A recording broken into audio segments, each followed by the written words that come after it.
हिंदू धर्म ऐं संस्कृति जो बुनियाद वेद, पुराण, शास्त्र, ऋषि मुनिन जो ज्ञान। वेद जिन जो सिरजण पवित्र सिंधु नदीअ जे किनारे ते थियो ऐं इंसान ज़ात खे संस्कृति, सभ्यता, धर्म कर्म ते हलण जो मार्गदर्शन ॾिनो। असांजे वरसे जे इन अणखुट वेदन जे खजाने मां अनोखो विषय वैदिक गणित ऐं खगोल शास्त्र, जंहिंखे भारती कृष्ण तीर्थ जी महाराज रोशनीअ में आणी सॼे विश्व खे अजब में विझी छॾियो आहे।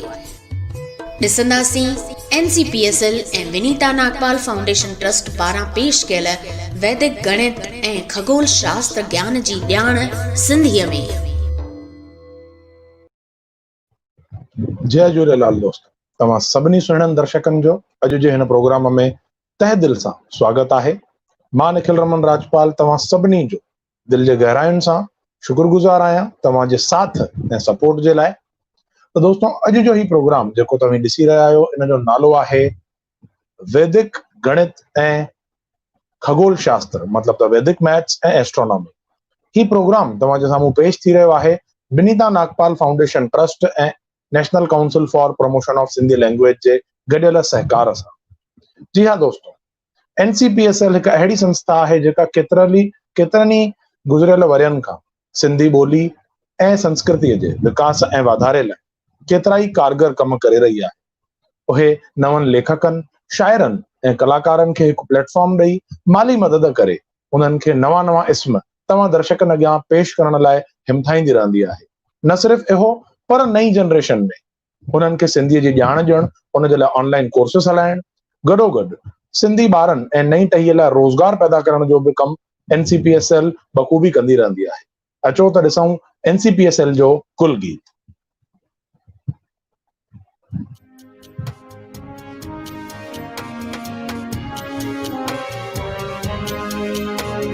सिंधी भाषा विकास परिषद सदा जिए अमर रहे।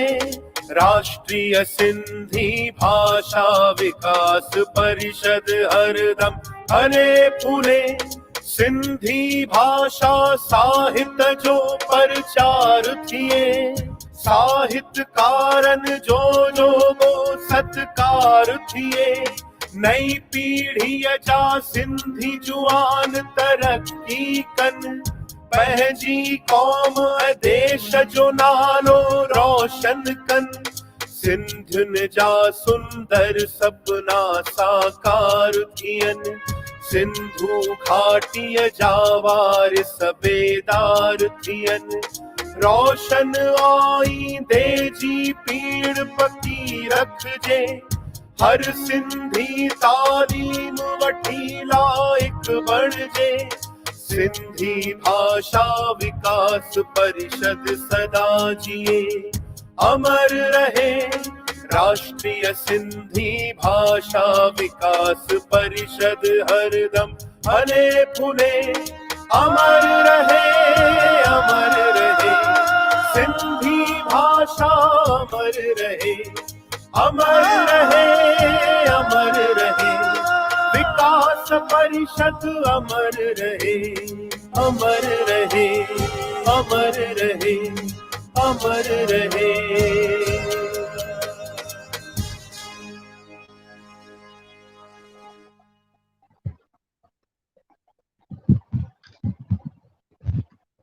दोस्तों, NCPSL सां गॾु जेका ॿी संस्था तव्हांजे साम्हूं ही प्रोग्राम पेश करे रही आहे, उहा आहे विनीता नागपाल फाउंडेशन ट्रस्ट। जी हाँ, विनीता नागपाल फाउंडेशन ट्रस्ट जो पायो वेदो मैडम विनीता नागपाल, जेके पाण इलेक्ट्रॉनिक मीडिया सां जुड़ियल आहिनि। मां टेक्निकल टीम खे अर्ज़ु कंदुमि त मैडम खे पिणु दर्शकनि अॻियां पेश कयो वञे। मैडम, तव्हांजो स्वागत आहे तव्हांजे पंहिंजे प्रोग्राम में। जय झूलेलाल दोस्तों, मां तव्हांखे विनीता नागपाल मैडम जे लाइ ॿ अखर ॿुधाइण चाहींदुसि त मैडम इलेक्ट्रॉनिक मीडिया सां गुज़रियल 20 सालनि खां जुड़ियल आहिनि। इलेक्ट्रॉनिक मीडिया ते जीअं त आस्था चैनल, उन्हनि मिटीअ जी महक नाले सां हिकु प्रोग्राम ॾिनो, जेको आस्था चैनल ते 50 एपिसोड पूरो करण वारो पहिरियों सिंधी प्रोग्राम बणियो। उन सां गॾोगॾु DD नेशनल ते उन्हनि डॉक्टर चंदूलाल जयसिंघाणी जो लिखियल किताब ते पिण टेलीफिल्म ठाही, जंहिंखे पिण केतिरी साराह मिली। मैडम न सिर्फ़ इहे प्रोग्राम प्रोड्यूस ऐं डायरेक्ट कंदा आहिनि, पर गॾोगॾु हिननि जो हिकु लिखणीअ ते बि सुठो हथ आहे।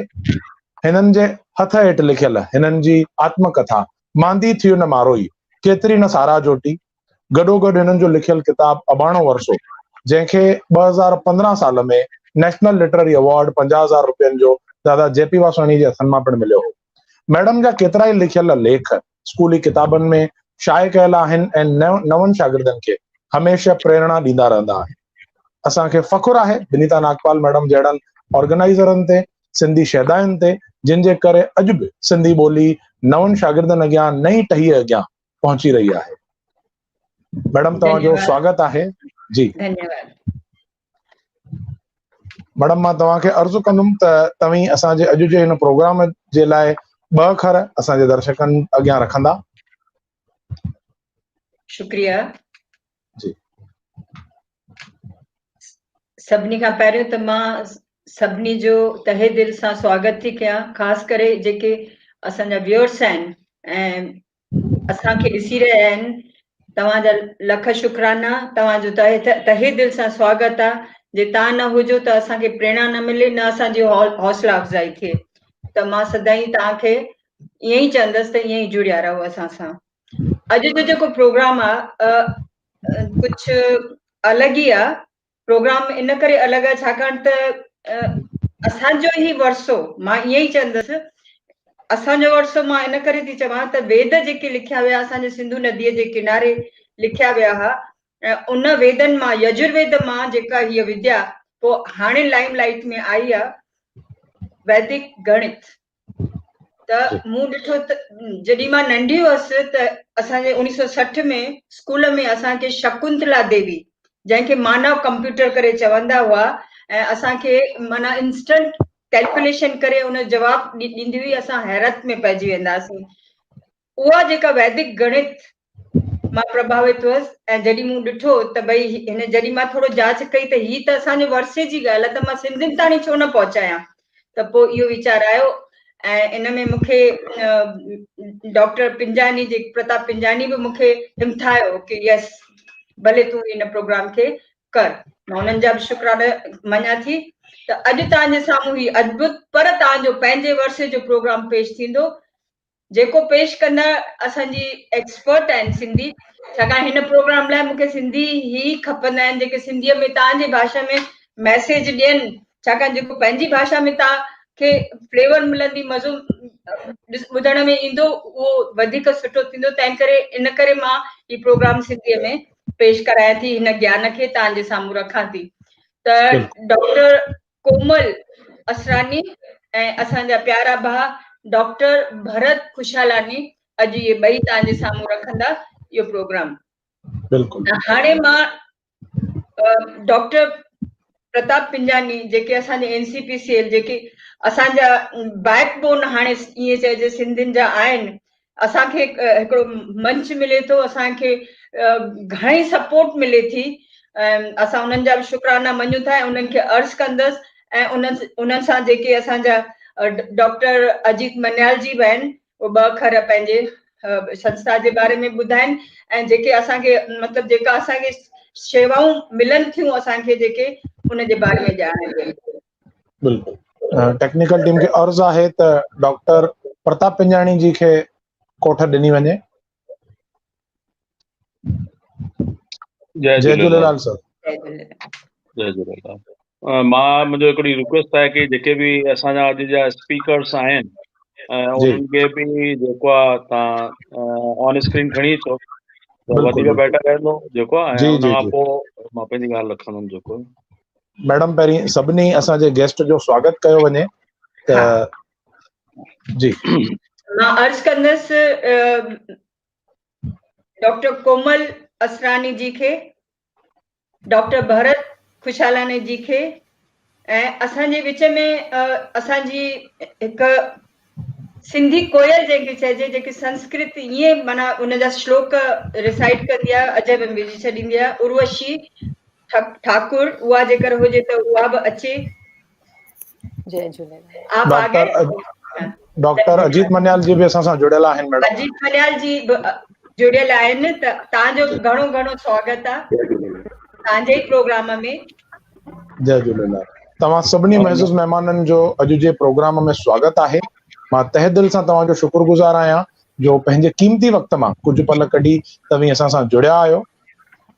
तव्हां सभिनी जो वरी हिकु दफ़ो स्वागत आहे। तव्हां सभिनी महज़ूज़ महिमाननि खे ऐं उन्हनि सां गॾोगॾु सभिनी असांजे दर्शकनि खे धनतेरस जूं अकथ बेपनाह ऐं लामहदूद वाधायूं। तव्हां सभिनी खे अर्ज़ु आहे त बैक स्टेज ते इंतज़ारु कंदा, असीं हिकु हिकु करे तव्हांखे कोठ ॾींदासीं ऐं स्क्रीन ते ई रखो न हिननि खे जेको आहे हिननि जे बारे में ई ॻाल्हाइणो हो मूंखे जेको आहे। जी जी ओके ओके मूंखे बि त एक्सप्रेशंस पतो लॻणु घुरिजे न, मुंहिंजा जेके गेस्ट आया आहिनि उन्हनि जा छा एक्सप्रेशंस आहिनि मूंखे पतो लॻणु घुरिजे जेको आहे। बिल्कुलु बैक स्टेज सां असां थी वेंदासीं जॾहिं हुननि जा व्यूज़ ईंदा जेको आहे। सभिनि खां पहिरीं राष्ट्रीय सिंधी भाषा विकास परिषद जे तरफ़ां उर्वशी ठाकुर, डॉक्टर भरत खुशलानी साहब ऐं असांजी भेण कोमल असरानी जो दिल्ली आज़िया है स्वागत आहे।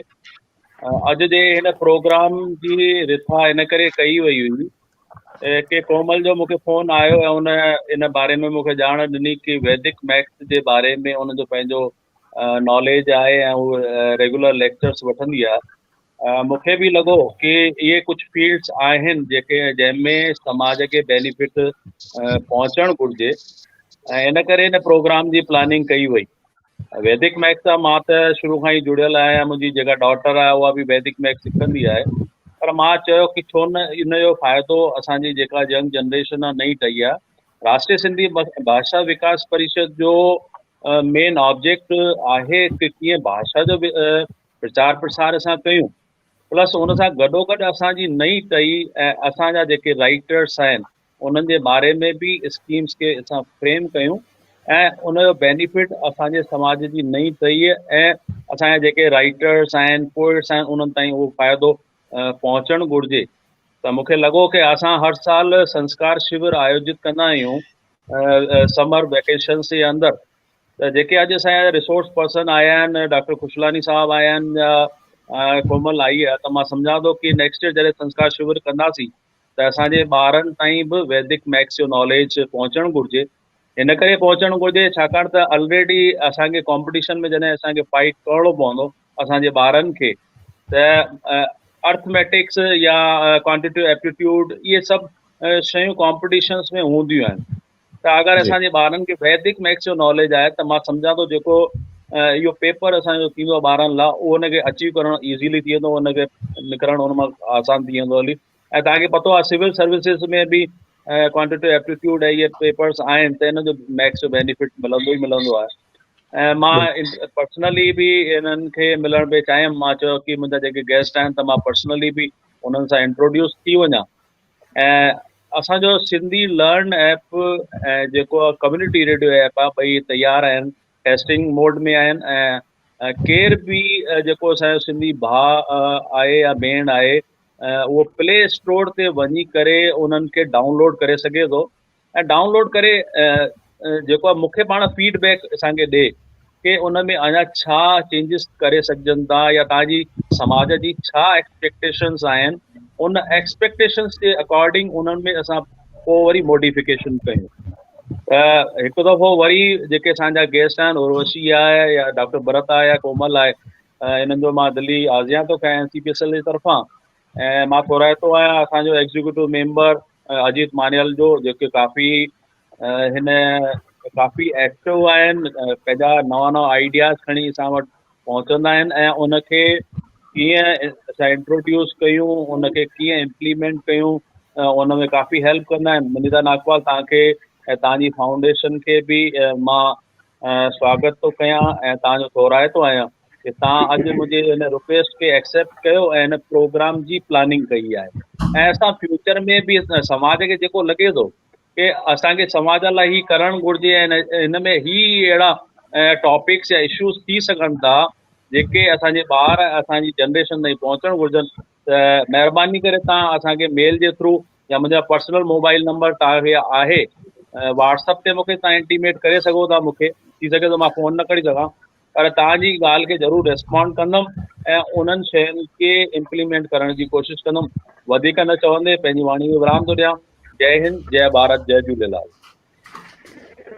महिरबानी सर, धन्यवाद। तव्हांजा लख लख शुक्राना तव्हांजे वीचारनि जे लाइ, तव्हांजे मैसेज जे लाइ। बिल्कुलु।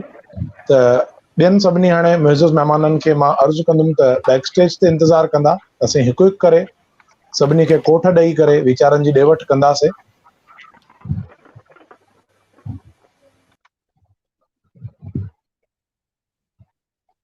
मैडम, असीं प्रोग्राम खे अॻिते वधायूं उन खां अॻु जेको असांजो रिकैप आहे, तव्हांजो जेको बुक लॉन्च थियो हो, उहो हिकु दफ़ो दर्शकनि अॻियां पेश कयो वञे। त दोस्तों, बिनीता नागपाल मैडम जे हथ हेठि लिखियल आधुनिक गीता, जंहिं ते असीं 5 एपिसोड्स कल्ह ख़तमु कयासीं, उन एपिसोड जी ऑनलाइन लॉन्च कयो वियो हो उहो किताब। त उन जो रिकैप हिकिड़ो दफ़ो तव्हांजे साम्हूं मां पेश करणु चाहींदुसि। त टेक्निकल टीम खे अर्ज़ु आहे त उहो रिकैप हलायो वञे। धर्म जे बुनियाद जो अहम थंबो आहे श्रीमद भागवत गीता। श्रीमद भागवत गीता ज्ञान इंसान ज़ात खे धर्म ऐं कर्म जी राह ते हलण जो मार्गदर्शन, सर्व धर्म लाइ हिकु रोशन मुनारो। असांजा professional problems, personal problems, emotional distress, जवाब बस हिकिड़ो ई आहे, श्रीमद भागवत गीता। इन लाइ अचो त ॾिसूं ऐं रूह रिहान कयूं असांजनि पूज संतनि सां ऐं एक्सपर्ट मोटिवेशनल स्पीकर्स सां लाइव स्ट्रीम शो में, जेके रोशनी विझंदा बिनीता नागपाल जे कलम बंद कयल श्रीमद भागवत गीता आधुनिक व्याख्यान किताब जे कर्म योग, आत्म संयम योग, ज्ञान विज्ञान योग, राज विद्या योग ते गीता ज्ञान शागिर्दनि लाइ motivational speaker educationist Manjula Nichani, Gita Gyan corporate लाइ Suresh ji Bharwani, chairman and managing director Jetking, management जे लाइ BK चंदा ब्रह्म कुमारीज़, व्यवहारिक गीता HG चक्रवर्ती दास इस्कॉन, गीता जा सलोक नंढड़नि ॿारनि वातां ॿुधंदासीं ऐं गीत संगीत जी महफ़िल ॼमाईंदा असांजा सिंधी वेल नोन सिंगर्स। जय झूलेलाल दोस्त, मां निखिल रमन राजपाल तव्हां सभिनी नाज़रीन जो असांजे अॼु जे हिन प्रोग्राम में तहे दिल सां स्वागत थो कयां। दोस्तों, अॼु जो ही प्रोग्राम जंहिंजो नालो आहे श्रीमद भगवत गीता आधुनिक ज्ञान, जीअं त मां तव्हांखे पहिरियों ई ॿुधायो त इहो NCPSL ऐं बिनीता नागपाल फाउंडेशन ट्रस्ट जे गॾियल सहकार सां आहे। बिनीता नागपाल जी जेके अॼु जे असांजे हिन प्रोग्राम जा ऑर्गेनाइज़र आहिनि। मैडम, तव्हांजो सभ खां पहिरीं त स्वागत आहे तव्हांजे पंहिंजे शो में। जय झूलेलाल। जय झूलेलाल, तव्हां सभिनी जो बि स्वागत आहे। मां तव्हांखे अर्ज़ु कंदुसि त असांजा जेके अॼु जा मुइज़्ज़ज़ महिमान आहिनि त तव्हां उन्हनि खे कोठ ॾियो। ही अॼु जेको किताब जो महूरत थी रहियो आहे, उहा पाण में हिकिड़ी अद्भुत जेका आहे सा हिकिड़ो प्रयोजन आहे जो अॼु ऑनलाइन किताब जो महूरत थी रहियो आहे। ही किताब जेको आहे हिन जे लाइ मां जेकर हींअर ॻाल्हाइण चालू कंदसि त 5 एपिसोड घटि थींदियूं, पर मां इन जे बारे में ख़ाली एतिरो ई सभिनी जा शुक्राना मञींदसि ऐं विच विच में मां पंहिंजो एक्सपीरियंस तव्हांखे ॿुधाईंदी रहंदसि।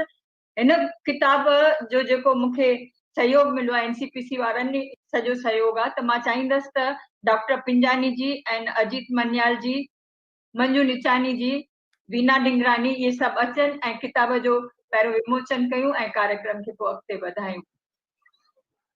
अॼु हुन किताब जो महूरत तव्हांजे साम्हूं ऑनलाइन थी रहियो आहे। इहा बि पंहिंजो पाण में हिकु नई ॻाल्हि आहे त ऑनलाइन किताब जो महूरत थी रहियो आहे। मैडम, तव्हांखे खोड़ खोड़ वाधायूं। अॼु तव्हांजो किताब जो महूरत थियो आहे, खोड़ खोड़ वाधायूं।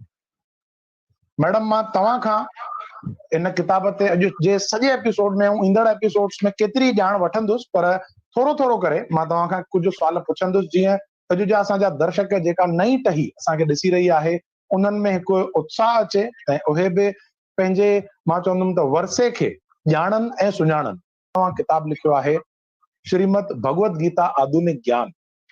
त मैडम, सभ खां पहिरीं मां तव्हां खां जेको सुवाल पुछंदुमि त अॼु जो जेको दौर आहे त उते किथे न किथे असांजी जेका नई टही आहे, न्यू जनरेशन आहे, उहा मैथोलॉजीअ खां थोरो परे थी वई आहे। त तव्हांखे इहो वीचार कीअं आयो त मां उन मैथोलॉजिकल बुक जेको गीता आहे, ऐं उन ते केतिरा ई ॿिया बि किताब लिखजी बि चुका आहिनि, त उन ते तव्हां लिखो, इहा तव्हांखे प्रेरणा किथां मिली? जॾहिं बि मां कंहिं तकलीफ़ में ईंदी हुअसि त भगवत गीता मूंखे प्रेरणा ॾींदी।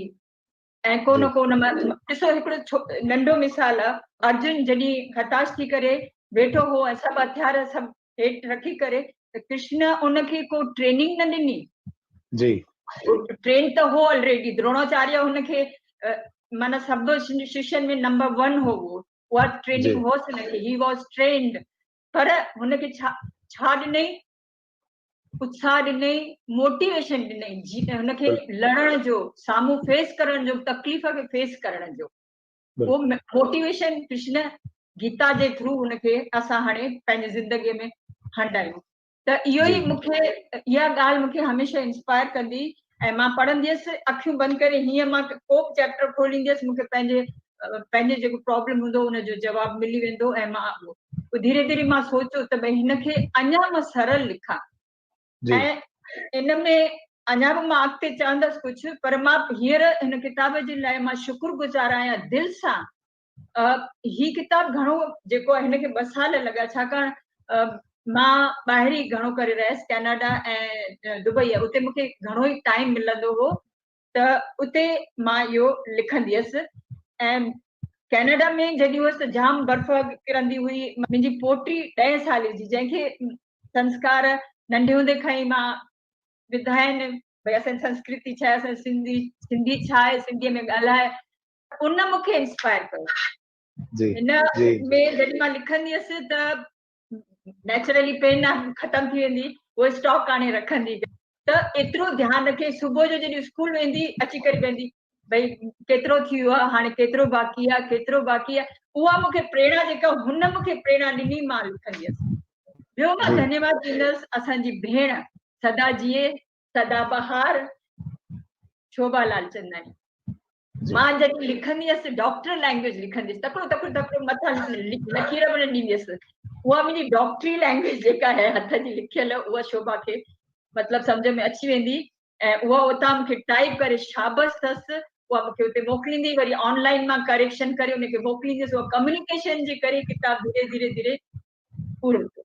ॿियो मां धन्यवाद कंदसि, नंढपण में असांखे, मां गांधीधाम में पढ़ी आहियां, मैत्री महाविद्यालय में, टिनियनि में असांखे संस्कृत कंपलसरी हूंदी हुई। पोइ संस्कृत पोइ मूं उते सिखी, उहा संस्कृत सिखी, तंहिंखां पोइ हुनजा एक्स्ट्रा क्लासिस, एतिरी मास्टर त न थियसि, पर एटलीस्ट संस्कृत सां सुञाणप थी, थोरो घणो उनखे वञी करे, उहो मूंखे हिते गीता में कमु आहे। त इहा हिकिड़ी नोट करण जहिड़ी ॻाल्हि आहे। मुंहिंजी माता चवंदा हुआ, कॾहिं मां ईअं निराश थींदी हुअसि, कुझु कमु कंदी हुअसि, कोई रिज़ल्ट साम्हूं नज़र न ईंदो, त मुंहिंजी गीता जो मूंखे रेफरेंस ॾेई चवंदी, कंहिंजो कयो वेंदो न आहे, तूं पंहिंजो कर्म कर, फल जी इच्छा न कर। ऐं मूंखे इन जे घणेई भेरा रिज़ल्ट मिलियो आहे।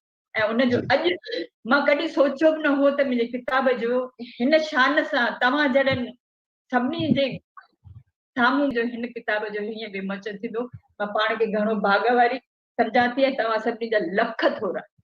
जी बिल्कुलु मैडम, असां सभु नई टहीअ जे पारां मां तव्हांजो तहे दिलि सां थोराए थो आहियां, जो तव्हीं अहिड़े अनमोल किताब खे असांखे सम्झ में अचण वारी लैंग्वेज में लिखियो आहे।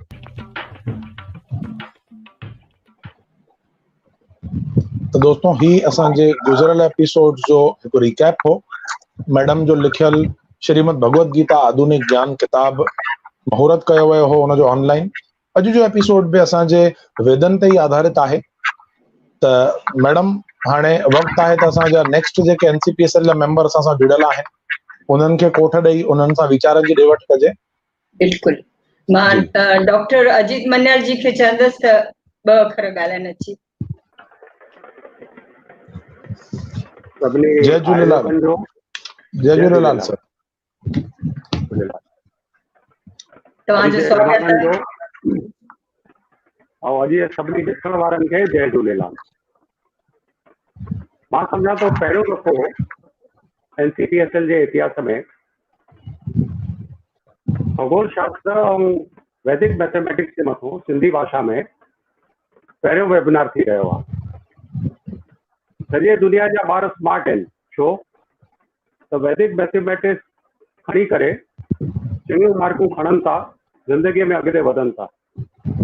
अगरि सिंधीअ में जानकारी मिले थी और सिंधी ॿार वैदिक मैथमेटिक्स, वैदिक मैथ्स खणी करे अॻिते अचनि था, त हे ॾाढो सुठो प्रयास विनीता जी तव्हां ऐं NCPSL मिली करे कयो आहे। शून्य ईअं ॾिसो त कुझु बि न आहे, ईअं ॾिसो त असां शून्य में आया आहियूं, शून्य में वञण वारा आहियूं। चवंदा आहिनि न, अहम ब्रह्मास्मि, त्वम ब्रह्मास्मि, वयम ब्रह्मास्मि। ब्रह्मास्मि माना असां शून्य में आया आहियूं। त वैदिक मैथमेटिक्स शून्य जी तरफ़, या शून्य छा आहे, इहा असांखे हाणे ख़बर पवंदी जॾहिं असां हे सॼो वेबिनार ॾिसंदासीं। वैदिक मंत्र बि आहे, ओम पूर्णमद पूर्णमिदं पूर्णात् पूर्णमुदच्यते पूर्णस्य पूर्णमादाय पूर्णमेवावशिष्यते। असां काथूं आया आहियूं, कीअं आया आहियूं, जितो निकिरूं था उहो बि जीवन परिपूर्ण आहे। इहे जेकी ॻाल्हियूं आहिनि, मां सम्झा थो असांजे समाज खे जोड़ींदियूं, अॻिते वधाईंदियूं। ऐं हिन ॾियारी जे मौक़े ते, धनतेरस जे मौक़े ते इहो वेबिनार करणु ॾाढी वॾी ऐं सुठी ॻाल्हि थी आहे। विनीता जी, तव्हां लख थोराइता, तव्हां ही वेबिनार रखियो ऐं मूंखे घुरायो, उन लाइ बि तव्हांजो धन्यवाद। महिरबानी सर, तव्हांजा लख थोरा जो तव्हीं असां सां जुड़िया ऐं पंहिंजा वीचार असां अॻियां रखिया। महिरबानी। त दोस्तों इहो आहे जी जी मैडम ॿुधायो। अजीत जी, ही तव्हांजो ई प्रोग्राम आहे, असां सभिनी जो आहे, तव्हांजो ई प्रोग्राम आहे।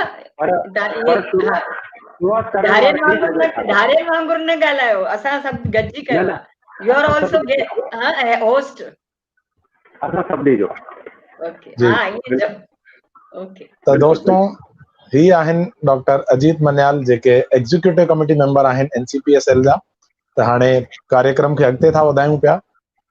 त दोस्तों, सभ खां पहिरीं त मां तव्हांखे इहो ॿुधाइणु चाहींदुमि त इहो प्रोग्राम तव्हीं ॾिसी रहिया आहियो सिंधी हेरिटेज फेसबुक पेज ते, सिंधी हेरिटेज यूट्यूब चैनल ते, वाह सिंधी सिंधियत जो मंच फेसबुक पेज ते, बिनीता नागपाल यूट्यूब चैनल ते ऐं बिनीता राम नागपाल फेसबुक पेज ते।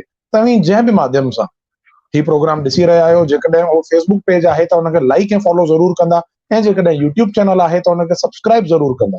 छो त असांजे उन माध्यम ते असांजा गुज़िरियल एपिसोड्स अपलोडेड आहिनि। तव्हीं उन्हनि जो बि फ़ाइदो वठी सघो था, उन्हनि जो मज़ो माणे सघो था, ऐं ईंदड़ वक़्त में पिणु असांजा ॿिया प्रोग्राम तव्हांजे साम्हूं पेश कया वेंदा, जिन जी ॼाण असीं तव्हांखे हिन एपिसोड जे आख़िर में ॾींदासीं त असांजा फ्यूचर प्रोजेक्ट्स कहिड़ा आहिनि। त मैडम, हाणे वक़्तु आहे त अॻिते असांजा जेके मुइज़ज़ महिमान आहिनि उन्हनि खे कोठ ॾिनी वञे। हा, मां चाहींदसि त जेकॾहिं उर्वशी ठाकुर आहिनि त उन्हनि खे स्क्रीन। तव्हांजो स्वागत आहे, तमामु महिरबानी। तव्हां अॼु तव्हांजे कहिड़ी तकलीफ़ हुई घर में, उनखे बावजूदि तव्हां इहे शेवा ॾियण आया आहियो, तव्हांजा घणा घणा शुक्राना। ऐं ही मां तव्हांखे ॿुधायां त अॼु जेको ही मंत्र यजुर्वेद मां असांखे ॿुधाईंदा, ये असांजी जेका विद्या आहे, जेका वैदिक गणित इन यजुर्वेद मां ई निकितल आहे, उन ई वेद मां हे जेको मंत्र आहे, शांति मंत्र आहे। अॼु ॾियारीअ जो मौक़ो आहे त ही मंत्र जी वाइब्रेशन पंहिंजे लेखे सभिनी खे वाइब्रेट कंदी, ऐं हिन जो इहो मक़सदु आहे त शुभ दिवाली थी वेंदी सभिनी जी। इहो असांजो आशीर्वाद बि आहे। इन मंत्र तव्हांखे इन वाइब्रेशन में पंहिंजे घेरे में रखंदो। त मां मैडम, तव्हांजो स्वागत आहे उर्वशी मैडम। मां तव्हां पंहिंजा वीचार रखो, उन खां अॻु मां तव्हांजो फॉर्मल इंट्रोडक्शन असांजे दर्शकनि खे पेश करणु चाहींदुमि। दोस्तों, उर्वशी ठाकुर मैडम चिन्मया मिशन में एक्टिवली इन्वॉल्व आहिनि, ऐं ही गॾोगॾु बाल विहार हिंदू कल्चर क्लासेस बि हलाईंदा आहिनि नंढड़नि ॿारनि जे लाइ, जिते हू उन्हनि खे भगवत गीता कीअं उनजो उच्चारण कजे, कीअं उहा भगवत गीता पढ़िजे, उहो सेखारींदा आहिनि। ऐं गॾोगॾु ही ॿारनि खे तयार बि कंदा आहिनि गीता चैंटिंग कॉम्पिटिशन जे लाइ, जेका हर साल दिसंबर जे महीने में चिन्मया मिशन अंडर रखाई वेंदी आहे। ऐं मैडम ॿिया बि केतिरा ई उपदेश ऐं श्लोक पिणु संस्कृत में ॿुधाईंदा आहिनि। मैडम, तव्हांजो हिकु दफ़ो वरी स्वागत आहे, ऐं तव्हांखे अर्ज़ु आहे त हे श्लोक असांजे दर्शकनि अॻियां पेश कयो। Thank you so much Vinita ji, thank you Nikhil ji. सभिनी ऑडियंस के जय झूलेलाल। मंत्र पुष्पम।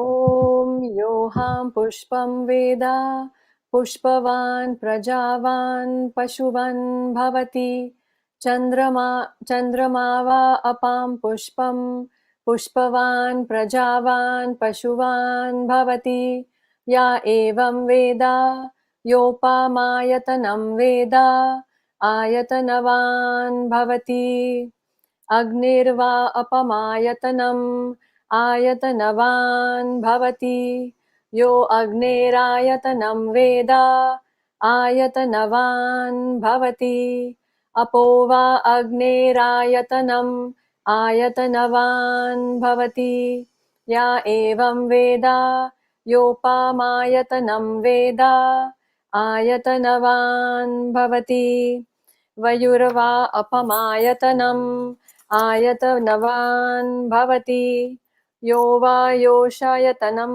वेद आयतनवान् भवति अपोमयि वयोरयतिनम् आयतनवान् भवति या एवं वेद योपमायतनं वेद आयतनवान् भवति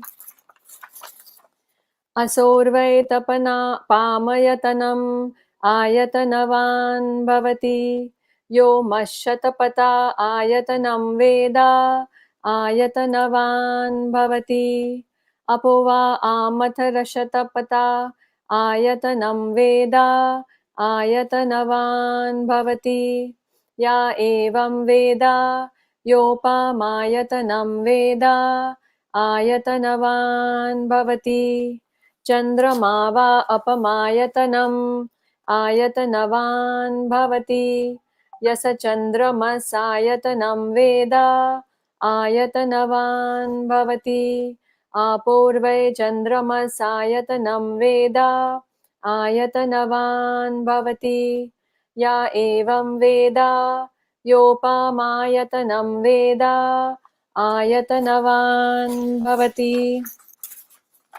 नक्षत्रनिवा आपमयातनम् आयतनवान् भवति यो नक्षत्रनानाम् आयतनं वेद आयतनवान् भवति आपो वै नक्षत्राणाम् आयतनमम् आयतनवान् भवति या एवं वेद योपमायतनं वेद आयतनवान् भवति पर्जन्यो वा अपमायतनम् आयतनवान् भवति यः परजयन्यस्य आयतनं वेद आयतनवान् भवति आपो वै परजयनस्य आयतनम् आयतनवान् भवति या एवं वेद योपमायतनं वेद आयतनवान् भवति संयतत्सरो वा अपमायतनम्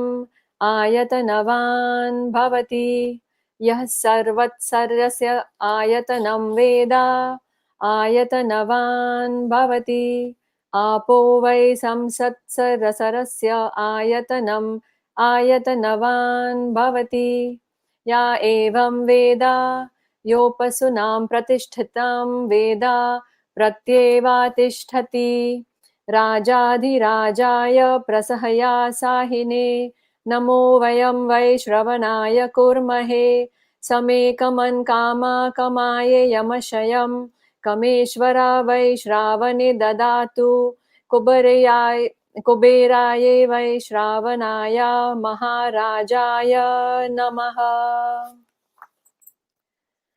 ये जो मंत्र है, मंत्र पुष्पम नाम है इसका। ये तैत्तिरीय उपनिषद से लिया गया है जो यजुर्वेदा में मिलता है। ये जो मंत्र है इसको सब वैदिक चांट्स के फूल समझ में आता है। और जो पूजा करते हैं हिंदू संस्कार में, तो पूजा के एंड में जब हम लोग फूल चढ़ाते हैं भगवान को, उस समय ये वैदिक चांटिंग करते हैं।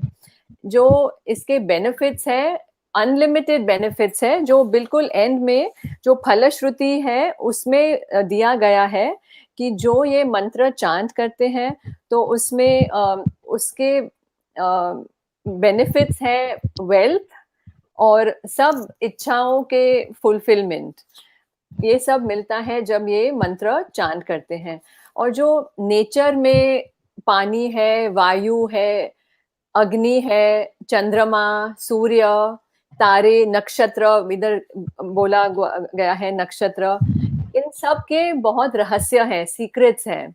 और ये मंत्र चांटिंग करने से वो सीक्रेट्स मैंने वो मिलते हैं उसके सीक्रेट्स, और उसके सब ये सब नेचर के जो पार्ट्स हैं उसके सब बेनिफिट्स हमारे ऊपर ब्लेसिंग्स आते हैं इसका। Thank you so much madam, आपने बहुत ब्यूटीफुली ये हमारे सामने पेश किया और इसकी मीनिंग भी समझाई शॉर्ट में, उसके लिए बहुत बहुत धन्यवाद। Thank you so much Vinita madam. आपका शुक्रिया। धन्यवाद आपका। हाँ जी। और हमारा जो अभी दिवाली है, त्योहार है, आपने पहले ही हमें उसके लिए आशीर्वाद दिलवा दिया, बहुत बहुत धन्यवाद आपको बहुत जी। और हमसे हाँ, जी मैडम, जी बताइए। ये मंत्र जो हमें फिर विधि के साथ में हम ये प्रोग्राम के एंड में भी चलाएंगे, तो मैं दर्शकों को मतलब विनती करती हूँ कि अगर आप लास्ट तक बैठेंगे तो ये पूरा इंस्ट्रूमेंट के साथ में पूरा अच्छी तरह से आप ये मंत्र सुन के जाएंगे। बहुत अच्छा है। मैं और क्या बोलूं आपको। मैडम थैंक यू, हमसे जुड़ने के लिए, ये इतना ब्यूटीफुल श्लोक हमारे सामने पेश करने के लिए बहुत बहुत शुक्रिया। Thank you so much. तो दोस्तों, ही हुआ उर्वशी ठाकुर जी, जिन यजुर्वेद जो श्लोक असांजे साम्हूं ॾाढो ख़ूबसूरतीअ सां रखियो। तो मैडम हाणे प्रोग्राम खे अॻिते वधायूं। हा जी। त हाणे मां असांजा जेके गेस्ट आहिनि, कोमल असरानी जी, डॉक्टर कोमल असरानी खे अर्ज़ कंदसि त तव्हां अचो। मैडम तव्हांजो स्वागत आहे। जय झूलेलाल सर। जय झूलेलाल मैडम। दोस्तों, मां तव्हांखे ॿुधाए छॾियां त डॉक्टर कोमल असरानी जी जेके आहिनि, उन्हनि जी उहे बीटेक आहिनि, एमटेक आहिनि, MBA ऐं PhD आहिनि इन कंप्यूटर साइंस। हिननि खे 25 सालनि जो एक्सपीरियंस आहे टीचिंग में। ही professor in department of computer science and engineering आहिनि लखनऊ में। गॾोगॾु हिननि 20 रिसर्च पेपर्स पब्लिश कयल आहिनि हिननि जा इंटरनेशनल जर्नल्स ऐं ॿियनि केतिरनि मैगज़िन्स में। हिननि कॉन्फ्रेंस में पिणु भाग वरितो आहे। ही सर्टिफाइड वैदिक मैथ्स टीचर आहिनि ऐं ही केतिरा ई वीडियोस पंहिंजा यूट्यूब ऐं फेसबुक ते विझंदा रहंदा आहिनि, जिन में ही ॿारनि जे लाइ, नवनि शागिर्दनि जे लाइ वैदिक मैथ्स जी ॼाण ॾींदा रहंदा आहिनि। त मैडम तव्हांजो वरी हिकु दफ़ो स्वागत आहे ऐं तव्हांखे अर्ज़ु कंदुमि त वैदिक मैथ्स जी ॼाण जेका अॼु असांजे नई टहीअ जे विच में उभरी रही आहे, मां ईअं न चवंदुमि त इहा ॼाण नई आहे, पर असांजी जेका अॼु जी जनरेशन आहे उन्हनि खे इम्पोर्टेंस अॼु ख़बर पइजी रही आहे, त उन ते पंहिंजा वीचार पेश कंदा ऐं रोशनी विझंदा। Thank U sir. त मां त पहिरियों शुक्रगुज़ार आहियां डॉक्टर प्रताप पिंजलानी सर जो ऐं विनीता नागपाल फाउंडेशन ट्रस्ट, जंहिं मूंखे हीउ प्लेटफॉर्म ॾिनो जिते मां पंहिंजो एक्सपीरियंस शेयर करे सघां ऐं ॿारनि खे हिन जो बेनिफिट ॿुधाए सघां। ऐं ॿारनि खां पहिरियों त मूंखे हीउ थो लॻे इम्पॉर्टेंट आहे कि as a parent the parents needs to understand. छो लाइ अगरि पेरेंट्स खे हिननि जी इम्पोर्टेंस सम्झ में अची वेंदी तॾहिं हू पंहिंजे ॿारनि खे बि मोटिवेट करे सघंदा ऐं हुननि खे पुशअप करे सघंदा ताकि ही शयूं सिखनि। ऐं this is basically the foundation of mathematics. Okay, त मां उहो ई रिक्वेस्ट कंदसि कि इनिशियली त पेरेंट्स बि हिन शइ खे जे इम्पोर्टेंस खे सम्झनि कि हिन जो यूज़फुलनेस छा आहे, academically what is the benefit of वैदिक मैथ्स। ऐं मां त ही बि एप्रिशिएट कंदसि कि अगरि ॿार बि आहिनि हिन प्रोग्राम में त even they should participate and they should try to understand what is the importance and definitely they need to explore the things ऐं सम्झनि कि हिन जो फ़ाइदो छा आहे। जी जी। तो मां हाणे रिक्वेस्ट कंदसि कि स्टार्ट कयूं कि भई ॿार बि अचनि हिन में। टेक्निकल टीम खे अर्ज़ु आहे त मैडम जी जेका स्लाइड शो आहे उहा जोड़ी वञे।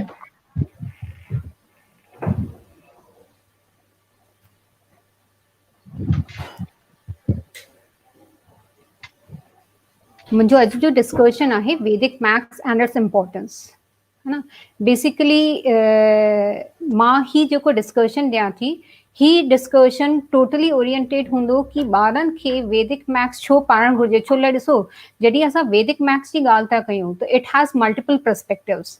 या त हिते असां वेदनि जी ॻाल्हि कयूं या हुन जे ओरिजिन जी ॻाल्हि कयूं कि असांखे मैथ्स किथां सम्झ में अचे थी या किथां इनिशिएट थो थिए। This is another perspective, but my today's discussion would be basically orienting upon what is the importance of making the students learn Vedic mathematics. So please move to the next slide. Overall, the index and the overall discussion of my presentation would be introduction, sutras and subsutras, different from abacus, benefits, who can learn, preliminary requirements, application, implementation, examples and certain questions. Next slide please. तो जॾहिं असां वेदनि जी ॻाल्हि कंदियूं था, okay, त वेदनि मां ई असांजो वैदिक मैथ्स जो कंसेप्ट जेको आहे जनरेट थो थिए। ऐं जॾहिं असां चऊं था वेद, त वेद असांखे न सिर्फ़ु असांखे वैदिक मैथमेटिक्स जो ज्ञान था ॾियनि, बल्कि हू असांखे ज़िंदगी जीअण जो, हुन जी philosophy, spirituality, science and astronomy, हिननि शयुनि जे बारे में भी असांखे एक्सपोजर था ॾियनि। So when we talk about Vedic mathematics, it had definitely been discovered by studying the Vedas. ऐं ही जेको कंसेप्ट आहे वैदिक मैथ्स जो, ही इनिशिएट कयो वियो हो डॉक्टर श्री भारती कृष्ण तीरथ जी महाराज, जो कि शंकराचार्य हा गोविंदताल मठ पुरीअ मां। त ही जेको वैदिक मैथमेटिक्स जो जीअं असां पढ़ंदा आहियूं, मैथ्स असां अगरि पढ़ंदा आहियूं त it is basically based upon rules. Mathematics is basically based upon rules. So same way अगरि असां वैदिक मैथ्स भी पढ़ंदा आहियूं त हुन खे भी असां कुझु रूल्स में ॿधा आहिनि, ओके। ऐं हिननि रूल्स के असां सूत्र ऐं श्लोकनि में लिखियो वियो आहे। त टोटल वैदिक मैथ्स के अगरि असांखे सम्झणो आहे त 16 सूत्र आहिनि ऐं 13 सब सूत्र आहिनि, okay. Please move to the next slide, okay. त जॾहिं असां सूत्रनि जी ॻाल्हि कंदा आहियूं त जॾहिं मां तव्हांखे ॿुधायां कि सूत्र आहिनि ऐं सब सूत्र आहिनि, ओके, तो what it is basically a combination of certain Sanskrit shloka. छो लाइ वेद त संस्कृत में लिखियल आहिनि, okay. Please move to the next slide, next slide ते वञिजो, है ना। त ही आहिनि असांजा फादर ऑफ वैदिक मैथ्स, जो कि भारती कृष्ण तीरथ जी महाराज आहिनि। हिननि जो जनम तमिलनाडु में थियो हो ऐं हिननि ही एक्चुअली कंसेप्ट खे इनिशिएट कयो हो ऐं वेदनि मां हिननि जेको आहे हू कंसेप्ट सम्झियो हो ऐं हुननि कंसेप्ट के एज अ मैथमेटिकल एक्सप्रेशन असांखे पुटअप कयो हो, ताकि असां हुनखे नॉर्मल लैंग्वेज में सम्झी सघूं। Next slide please. ही जेको स्लाइड तव्हांखे ॾिसण थो अचे, this is actually a combination of sutras. जीअं मां तव्हांखे ॿुधायां कि जॾहिं असां मैथ्स सिखंदा आहियूं त असां सिखंदा आहियूं कि a + b whole square. So what it is a square + b square + 2ab। त ही असांजो एक फॉर्मूला आहे। तीअं असां जॾहिं वैदिक मैथ्स पढ़ंदा आहियूं त हुते भी असांजा कुझु रूल्स हूंदा आहिनि ऐं हुननि रूल्स खे असां सूत्र जे फॉर्म में डिफाइन कंदा आहियूं। ओवरऑल वैदिक मैथ्स में 16 सूत्र आहिनि ऐं 13 सब सूत्र आहिनि। मां हिननि खे हीअं वधीक न एक्सप्लेन कंदसि, छो लाइ बेसिकली ही सॼो एक सेशन वठी छॾंदो, ओके। त ही सूत्र हूंदा छा आहिनि, मां तव्हांखे बेसिक कंसेप्ट में ॿुधाए छॾियां। हिननि सूत्रनि जो नालो हूंदो आहे संस्कृत में, जीअं एकाधिकेन पूर्वेन, निखिलम नवतश्च चर्मम दशतः, ओके। त ही नाला त संस्कृत में हूंदा आहिनि, पर हिननि जो इम्प्लीमेंटेशन जेको आहे हू रूल टू रूल ऐं पर्पस टू पर्पस वैरी कंदो आहे। Next slide please. हिन खां पोइ असांजा सब सूत्र हूंदा आहिनि। सब सूत्र ऐं सूत्रन हिननि 16 ऐं 13 रूल बुक की तरह असांजा यूज़ थींदा आहिनि ऐं असांजे पूरे एरियाज़ ऑफ मैथमेटिक्स जेका असां अञा ताईं पढ़ंदा आया आहियूं, either it can be a undergraduate, a graduate level, a PG level, a research level, हर लेवल ते असांखे मददगार थींदा आहिनि, okay. Next slide please, okay. त basically we'll go for understanding कि अबेकस मुंहिंजे ख्याल सां सभिनीनि ॿुधो हूंदो, ओके, बट वैदिक मैथ्स एतिरे ॼणनि न ॿुधो आहे। Still we get to know कि अबेकस जा सेंटर्स आहिनि, पर रियली वी हैड हर्ड अबाउट सेंटर्स अबाउट वैदिक maths. So I'll basically tell you what is the difference between abacus and Vedic maths. अगर ऐसा concept wise ॾिसूं त abacus जो concept चाइना में initiated आहे and Vedic maths had been initiated by Indians. जॾहिं असां टूल रिक्वायरमेंट जी ॻाल्हि कंदा आहियूं त मुंहिंजे ख़्याल सां तव्हां सभिनीनि ॾिठो हूंदो कि अबेकस में असांखे जेको आहे हू बॉक्स हूंदो आहे जंहिंमें बीड्स लॻल हूंदा आहिनि त हू बीड्स सां जेको आहे ॿार पहिरियों शुरू में सिखंदा आहिनि पर अगरि वैदिक मैथ्स जी असां ॻाल्हि कयूं त असांखे कोई बि टूल्स जी रिक्वायरमेंट न हूंदी आहे. Coming to the age group basically अगर अबेकस आहे त 5 to 14 years of age group is sufficient. 14 सालनि खां पोइ हुन में कुछ अहिड़ो कंटेंट न हूंदो आहे जेको अबेकस सेखारे सके. But when U talk about वैदिक maths, so the basic age group that we need for Vedic maths is 10 years, and after 10 years anybody can go for learning it. Means 10 years is the basic level from which the person can start, and however there is no upper limit. Care bhi can be extend tai vani sikhi to sake. Next is the nature of calculation. Jadiya asa please, okay. Next is the nature of the calculation. जॾहिं असां abacus सिखंदा आहियूं त the focus of orientation when we talk about abacus is addition, subtraction, multiplication and division. But जीअं असां Vedic maths अञा थोरो सम्झंदासीं तो what we'll learn is that it not only focuses upon the basic operation but also upon the higher level of operation. Next, what is the focus when we work upon abacus? Abacus असांजे brain development जी ॻाल्हि कंदो आहे. Okay but वैदिक maths असांजे calculation के improvement जी ॻाल्हि कंदो आहे. And last building. असांखे अबेकस में फ़ाइदो थींदो आहे कि कंसंट्रेशन ॿार इम्प्रूव करे था सघनि बट एज अ होल वैदिक मैथ्स जी जॾहिं असां ॻाल्हि कंदा आहियूं त कंप्यूटेशन इम्प्रूव थींदो आहे ऐं computation is obviously based upon concentration. त वैदिक मैथ्स असांजे कंसंट्रेशन प्लस कंप्यूटेशन ॿिन्ही खे ॿधी जेको आहे असांखे एक्चुअली मददगार थींदो आहे. तो as you can see abacus provides us a very elementary level of understanding but when we talk about Vedic maths it has basically huge scope because of which it has its importance. Next slide please. Next will come to the benefit कि छा फ़ाइदा आहिनि कि ॿारनि खे या वॾनि खे या केर बि जेको आहे वैदिक मैथ्स छो सिखे. फर्स्ट ही असांजे कैलकुलेशन के स्पीड अप था कनि. ओके जॾहिं असां कैलकुलेट कंदासीं त असांखे सम्झ में ईंदो कि okay this is the way we can do it in a better way. तो that is what we are focusing about to make the student learn और any learner learn. Okay, so the first is it enhances the capability of calculation. Next, it enhances the speed of computation because if अगर बार असांजा इम्तिहान लाइ prepare वेठा कनि तो there they need that speed and accuracy and this is what we are targeting. ॿियो असांखे questions खे सम्झण जो हिकु सुठो एनालिटिकल अप्रोच ॾींदा आहिनि. ॿारनि खे कई दफ़ा असां ॾिठो आहे कि मैथ्स मां डपु लॻंदो आहे ऐं ही डपु छो लॻंदो आहे छो लाइ हू आंसर्स न करे सघंदा आहिनि हुननि खे कैलकुलेशन लंबा लॻंदा आहिनि लेंदी कैलकुलेशन्स आहिनि. त हुन प्रोसेस खे सिंप्लीफाई करण लाइ ईज़ी करण लाइ वैदिक मैथ्स असांखे सोल्यूशन ॾींदो आहे. Next it is actually a coherent system.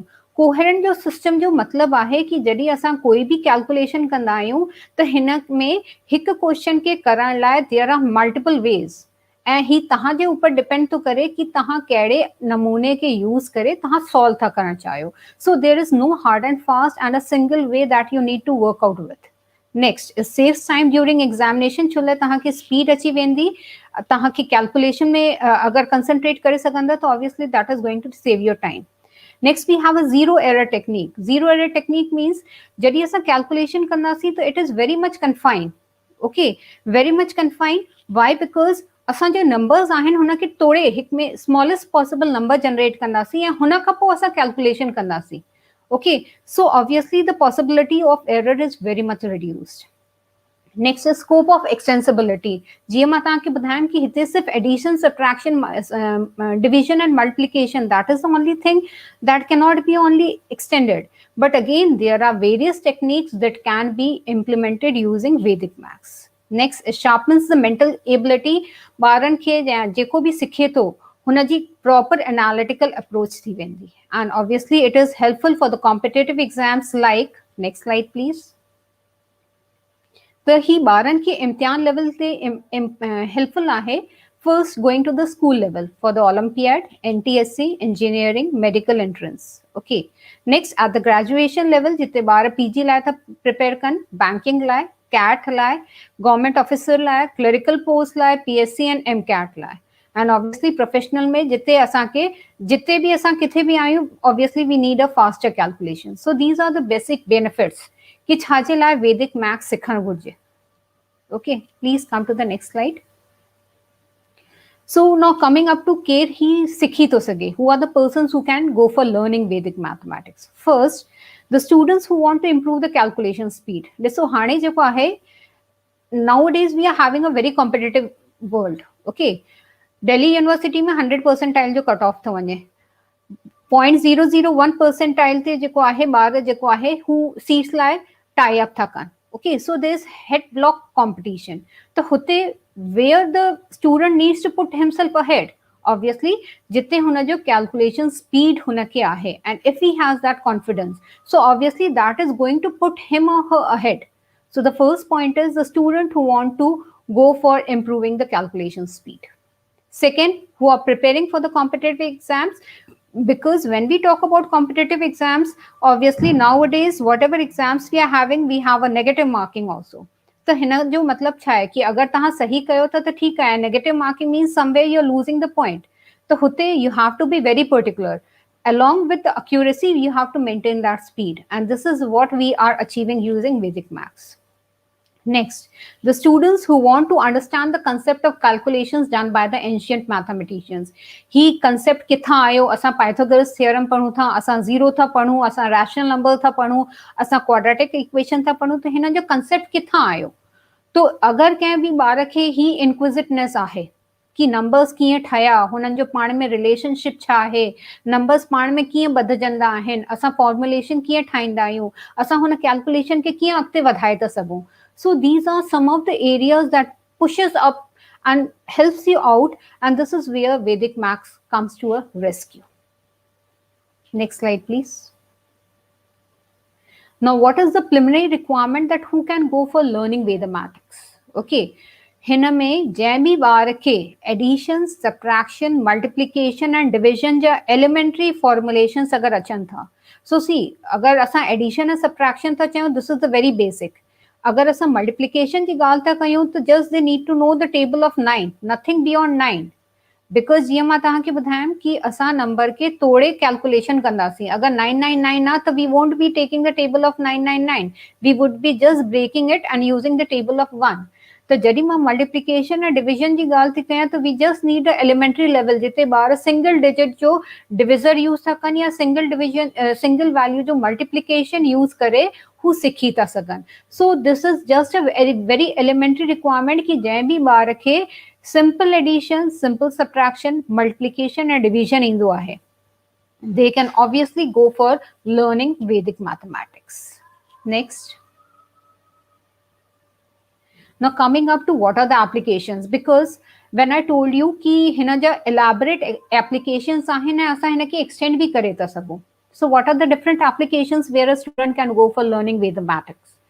First, addition, subtraction, multiplication, division, equation solving, trigonometry, square and cube, square root and cube root.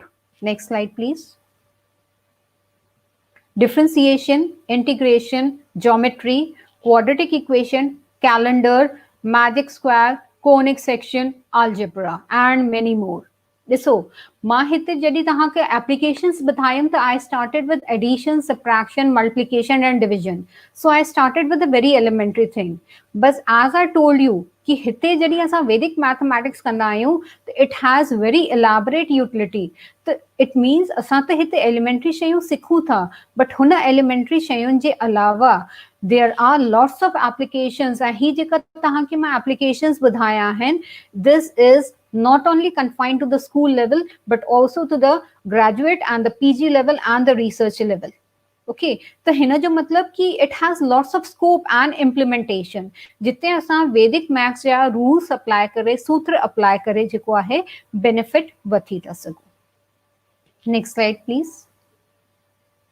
Now I'll come to some of the examples. Okay, and हिनन examples जे through तहां actually compare करे सघंदा कि what is the difference and why we should actually go for using this particular approach. See I have taken the example of multiplication of two numbers. असां के बिन numbers जो multiplication करणो आहे.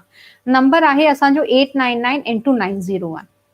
Left side में मां के ट्रेडिशनल मेथड ॾेखारियो आहे, राइट साइड में मां तव्हांखे वैदिक अप्रोच ॾेखारियो आहे. अगर तव्हां ट्रेडिशनल अप्रोच के ॾिसो तो वी रिक्वायर 3 स्टेप्स. पहिरियों असां 1 सां मल्टीप्लाई कंदासीं, पोइ 0 सां कंदासीं, पोइ 9 सां कंदासीं ऐं टिनी स्टेप्स के ऐड करे छॾंदासीं. Okay, so this is the traditional method. Now second thing is that if we go with a Vedic math approach, so what I did is कि I took a base value of 900.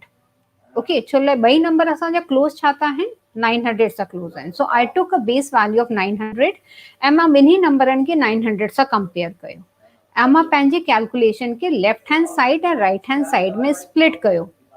तो हिन जो मतलब छा है? I never use the calculation of multiplication. मां हिते multiplication कयो ई कोन्हे and I have use a simple logic of addition and subtraction. पहिरीं चीज. ॿी शइ असां जेको आहे कैलकुलेशन कयो आहे राइट हैंड साइड जो सिंपल मल्टीप्लिकेशन ऐं मल्टीप्लिकेशन छा सां थो थिए 1 into 1. So 1 into 1 is 1. Simple असांजो राइट साइड जो वैल्यू जेको आहे वो असांजो नेगेटिव थो अचे त असां हुनखे पॉजिटिव में था कन्वर्ट कयूं.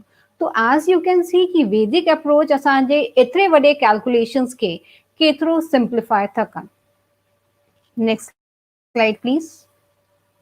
I'll give you another example where we need to go for multiplication of 3 numbers. जी असांखे 11 into 12 into 13 करणो आहे. असां ट्रेडिशनल अप्रोच जी ॻाल्हि था कयूं त पहिरियों असां 11 into 12 कंदासीं. हिन जो जेको आंसर ईंदो हुनखे असां 13 सां मल्टीप्लाई कंदासीं. Okay, so this is the way. So obviously you need 2 steps. पहिरियों असां ॿिनि नंबरनि खे कंदासीं, पोइ जेको आंसर ईंदो वरी असांखे हुनखे 13 सां मल्टीप्लाई करणो पवंदो. But if I talk about Vedic mathematics, I am doing the multiplication of all the 3 numbers at a single instance. मां 11 के plus 1 करे लिखियो छो लाइ असांखे हिनखे 10 सां कंपेयर कंदासीं. Again I compare 12 with 10, it is 2 more. I compare 13 with 10, it is 3 more. मां कैलकुलेशन के ब्रेक कयो into left hand side, middle side and the right hand side. Left hand side में असां कंदासीं diagonal, so that is 11 plus 2 plus 3, that comes out to be 16. Middle वाले combination के असां pairs में कंदासीं 1 into 2 plus 2 into 3 plus 3 into 1. And right hand side में टे असांजा जेके वैल्यूज़ आहिनि 1 2 3 हिनखे असां मल्टीप्लाई कंदासीं. असांखे आंसर्स टिन पोर्शन में अची विया, टिन्ही खे मर्ज कंदासीं and will get the required answer.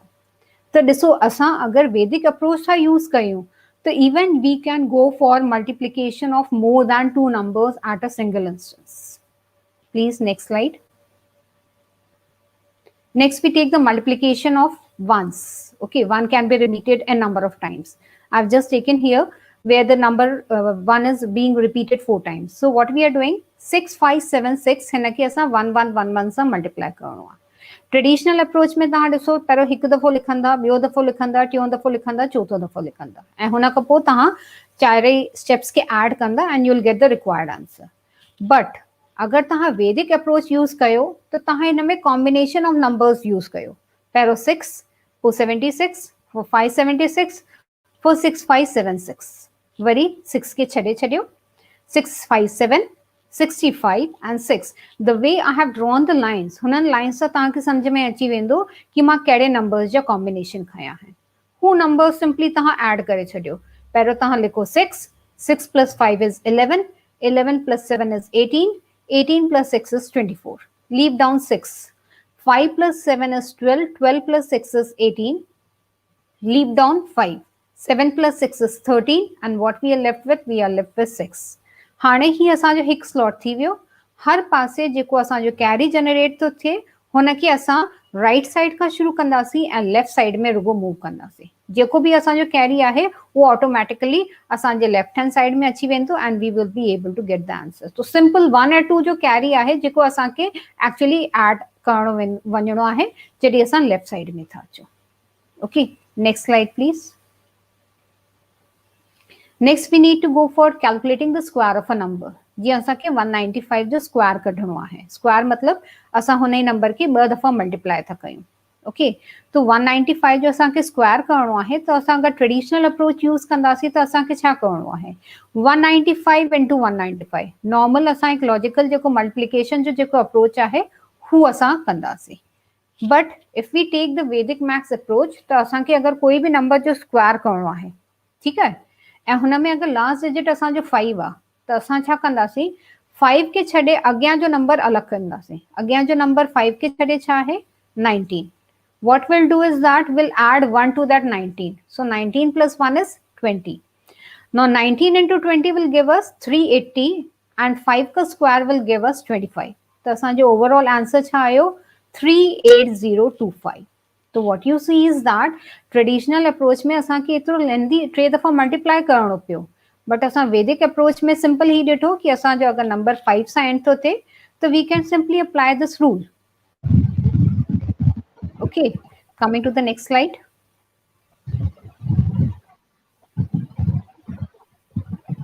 Next slide, please. So I'll come with the conclusion. Okay, first thing that it is a computational approach. असां ही ॾिठा एतिरा सारा एग्जाम्पल ॾिठा तो उते असां पहिरीं शइ सां अच्छा समझी we have understood that किथे न किथे असां जॾहिं वैदिक मैथ्स जो अप्रोच यूज़ कयूं त असांजो कैलकुलेशन ईज़ी तो थी वञे तकड़ो तो थी वञे speed थी मिली वञे and we are able to get the speed, accuracy and perfection. Second thing, it is an approach of learning which also defines our way of thinking and improves the analytical power. छो जरा ॾिसो जॾहिं असां question कयूं था त असां सोचूं था कि ही नंबर छा सां क्लोज़ेस्ट आहे हिन नंबर खे असां कीअं ब्रेक कयूं त ही असांजो एनालिटिकल पावर बि इम्प्रूव थो करे जंहिंजे करे असांजो कैलकुलेशन जेको आहे मच मोर परफेक्ट थो थिए and further it gives us a peek into understanding the way the subject has evolved तो जॾहिं असां वैदिक मैथ्स की ॻाल्हि था कयूं त हिते असां सिर्फ़ु हिकु ई टारगेट कोन्हे कि असां जेको आहे कैलकुलेशन खे इम्प्रूव कयूं बट असांजे कैलकुलेशन जे इम्प्रूवमेंट सां गॾु असांजो हिकु एनालिटिकल पावर ऐं लॉजिकल एनालिसिस जेको आहे हू वधे थो जंहिं करे असांखे आउटपुट कंपेरेटिवली सुठो थो अचे Okay, so next slide, please. So this was all about my presentation. And what I feel is that ki Vedic maths is definitely important for all the students जेका competitive exams लाइ learn पे था कन and न सिर्फ competitive now normal तहां जे course curriculum जो भी part आहे अगर तहां addition subtraction that is an elementary level तहां कंहिं बि फिजिक्स में भी तहां अगर कयो था न्यूमेरिकल्स कयो था मैथ्स में भी अगर तहां कोई भी कैलकुलेशन कयो था तो ते addition subtraction multiplication and division त असांजा एलिमेंटरी आहिनि प्लस क्वाड्रेटिक इक्वेशन आहे इंटीग्रेशन आहे डिफरेंशिएशन आहे त ही सभु भी शयूं अहिड़ियूं आहिनि जिते असांखे वैदिक मैथ्स असांखे एक सॉल्यूशन थो ॾे बिल्कुल मैडम जी जी जी ॿुधायो हिन में एक्चुअली स्कोप त घणो ई आहे ॿुधाइण जो छो लाइ मां हिते हिकु तव्हांखे एज अ लर्नर जेका ॿार आहिनि जेका वॾा आहिनि जेका जंहिंखे एक्सपोजर हुजे कि वैदिक मैथ्स छा आहे छो सिखणु घुरिजे what is the benefit of it okay त ही हिकु परसेप्शन सां ॿुधायो बाक़ी त अगरि तव्हां हिनखे सम्झण वेंदा त एतिरा असांजा कॉन्ट्रीब्यूशन्स आहिनि कि it is itself a big concept with in itself बिल्कुल मुंहिंजा के सवाल हुआ पर तव्हांजी प्रेज़ेंटेशन ॾिसी उन्हनि सभिनी सवालनि जा जवाब मूंखे मिली विया तव्हां काफ़ी सुहिणे नमूने पंहिंजी प्रेज़ेंटेशन असां अॻियां रखी मां उम्मीद थो कयां पियो त असांजा जेके व्यूअर्स आहिनि उन्हनि खे कुझु न कुझु वैल्यू एडिशन थी हूंदी तव्हांजे हिन प्रेज़ेंटेशन मां ऐं उन्हनि में ज़रूरु हिकु वैदिक मैथ्स सिखण जो चाह पिणु जाॻियो हूंदो विनीता मैडम तव्हां हिकिड़ो मेन क्वेश्चन वरी छाकाणि त रिपीट थींदो हिकिड़ो क्वेश्चन था पुछो जेको असां सोचियो आहे मैडम मूंखे हिकिड़ो इहो पुछणो हो त वैदिक मैथ्स ऐं संस्कृत जो पाण में छा लाॻापो आहे किथे इहे जुड़ियल आहे ओके जीअं मां तव्हांखे ॿुधायां कि वैदिक मैथ्स बेसिकली वेदास मां ही जनरेटेड आहे ओके ऐं वेद संस्कृत में लिखियल आहिनि ऐं मुंहिंजे ख्याल सां सभिनीनि खे ही ख़बर हूंदी कि वेद पहिरियों लिखिया न विया हुआ let me tell you this thing कि वेद लिखिया न विया हुआ वेद actually they were being इंसेप्टेड by those people जेका मेडिटेट पिया कनि ऐं हुन इंस्टेंस ते हुननि खे ख़बर पई कि मेडिटेशन में हुननि खे ख़बर पई कि okay these are the knowledgeable things no जॾहिं ही शयूं हू पंहिंजे ॿारनि खे ऐं स्टूडेंट्स खे ऐं लर्नर्स खे सेखारींदा हुआ त it had to be translated and move to them ऐं जॾहिं ही कम्युनिकेट कया विया त हुननि खे एक्चुअली संस्कृत जे श्लोक में लिखिया विया। ओके, त जॾहिं मां तव्हांखे ॿुधायां कि सूत्र असां पढ़ूं था त ही सूत्र जेका आहिनि हू संस्कृत में लिखियल आहिनि। ऐं जीअं असां वैल्यू ऑफ पाई आहे त 3.14 समथिंग जीअं असां ॿुधाईंदा आहियूं, है न, पाई आर स्क्वायर जीअं असां एरिया कैलकुलेट कंदा आहियूं, त हू पाई जो बि वैल्यू जेको आहे 3.14 हुन वक़्तु न्यूमेरिकल वैल्यूज़ हूंदा ई कोन हा न, त हुन वक़्तु ही न्यूमेरिकल वैल्यू खे असां एक्चुअली श्लोक में लिखंदा हुआसीं। ऐं ही श्लोकनि जो ही इंटरप्रिटेशन आहे कि असां ही कैलकुलेशन, जीअं अॼु मां तव्हांखे एतिरा कैलकुलेशंस ॾेखारिया, त ही कैलकुलेशंस हुन वक़्तु संस्कृत में श्लोकनि में लिखियल हा, and they had been interpreted and accordingly it has been understood. जेकॾहिं मां तव्हांजे इन ॻाल्हि जो हिकु मिसाल ॾियणु चाहियां त जीअं असांजे हनुमान चालीसा में लिखियल आहे त जुग सहस्त्र योजन पर बानू लीलियो ताही मधुर फल जानू, जंहिंमें लिखियल आहे त धरतीअ खां वठी वेंदे सिज ताईं केतिरो डिस्टेंस आहे उहो संस्कृत में लिखियल आहे, जंहिंखे पोइ नंबर्स में आणे करे कैलकुलेशन में आंदो वियो त 14 करोड़ 96 लख किलोमीटर परे आहे सिज धरतीअ खां। इहा खोजना हाणे थी, पर संस्कृत में हो केतिरा ई 100 साल अॻु लिखियो वियो हनुमान चालीसा में।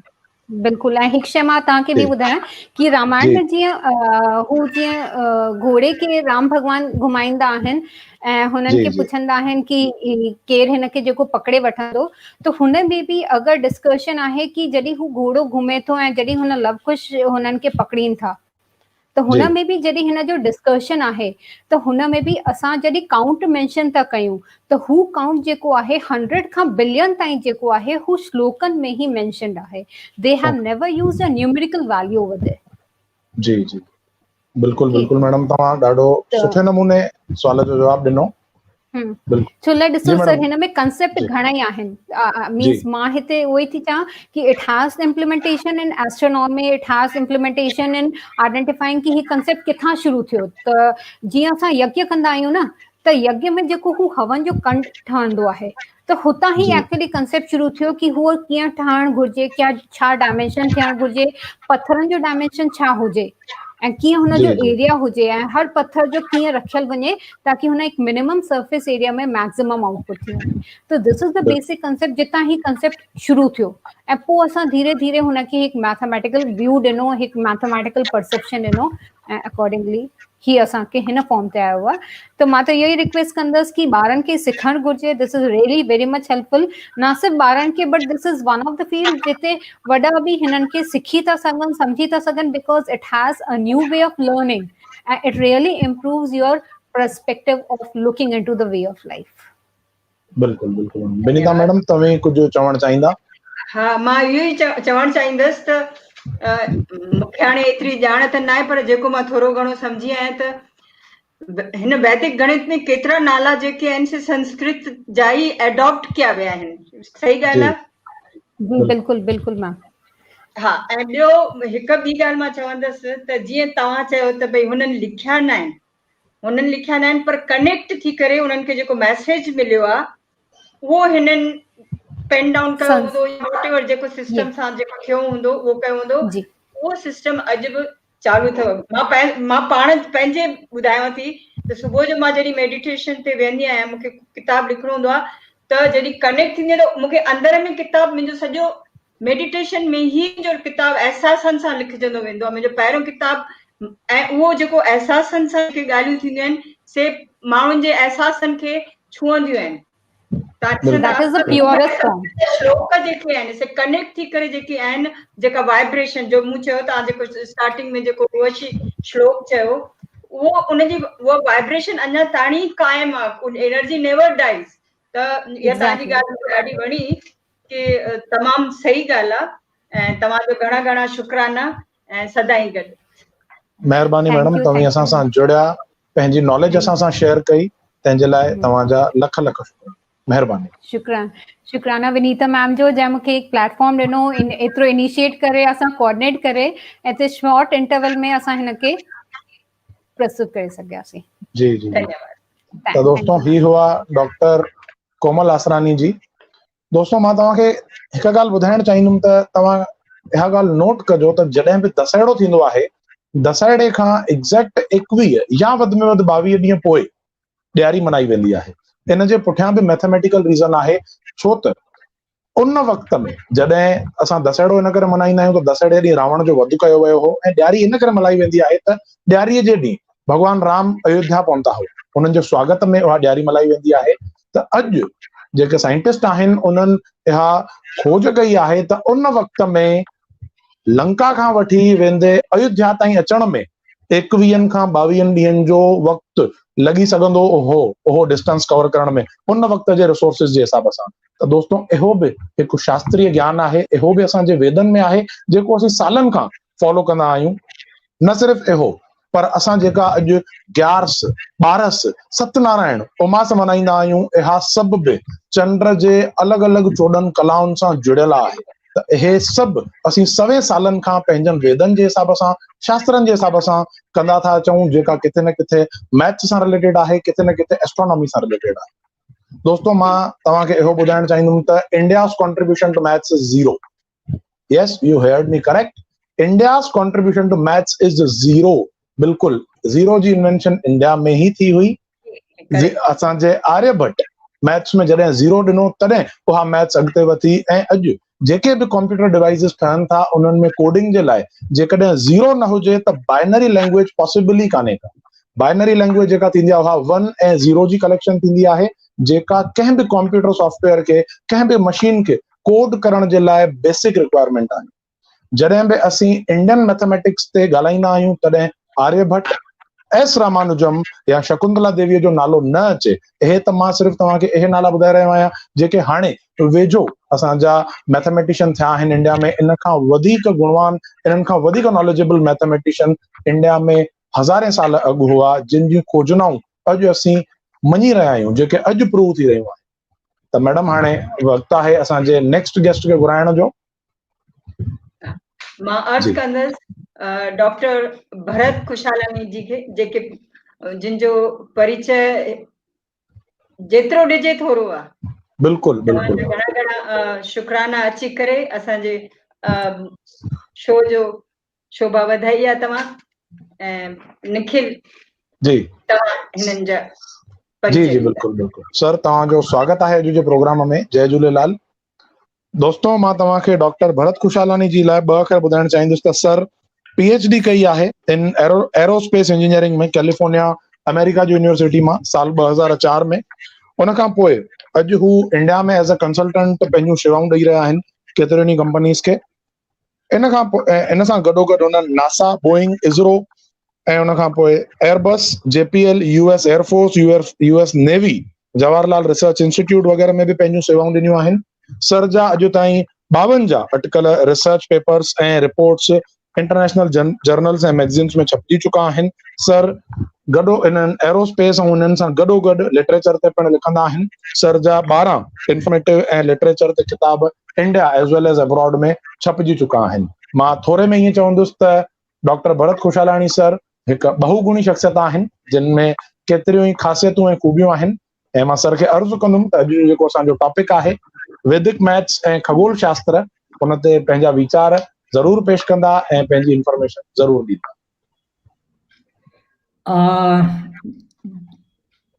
धन्यवाद निखिल, तव्हांजो ॾाढो धन्यवाद। मुंहिंजी आवाज़ बराबरि अचे थी तव्हांखे? जी सर, बिल्कुलु बिल्कुलु। त हिकु त पहिरियों त अॼु असांखे ज़बरदस्त इंट्रोडक्शन मिलियो कोमल जी तरफ़ां वैदिक मैथमेटिक्स जो। त मां बि वैदिक मैथमेटिक्स ॾाढी जॻह ते पढ़ाए चुको आहियां। त मूंखे ॾाढी ख़ुशी थी इहो ॾिसी करे कि सिंधियुनि जे बि तरफ़ां जेकी आहे अहिड़ी पहल थी आहे। त इन जे लाइ त दरअसल असांखे विनीता जीअ जो ऐं प्लस असांजे जेके NCPL जा 2 चई विया, डॉक्टर प्रताप पिंजानी और डॉक्टर अजीत मान्याल, त इन्हनि ॿिन्ही जो बिल्कुलु धन्यवाद करणु घुरिजे ऐं इन्हनि ॿिन्ही जी मतिलबु तारीफ़ करणु घुरिजे कि एतिरो बढ़िया टॉपिक रखियो आहे। पर ख़ैर तव्हां जेको टॉपिक रखियो आहे इन में तव्हां 2 ऐड करे छॾिया, खगोल शास्त्र ऐं वैदिक मैथ्स। त मूं वटि त ऐं कोमल बि न ॿुधाई ऐं मूं वटि बि बिल्कुलु समय कान्हे। खगोल शास्त्र ॾाढो ई वॾो टॉपिक आहे, त उन ते बिल्कुलु बि यानी पॉसिबल कान्हे इवन टच थियणु। त न त मां तव्हांखे अलाए घणी चीज़ इन जे बारे में ॿुधाए थो सघां खगोल शास्त्र जी, लेकिन अनफॉर्चुनेटली उनखे टच बि नथो करे सघिजे हींअर।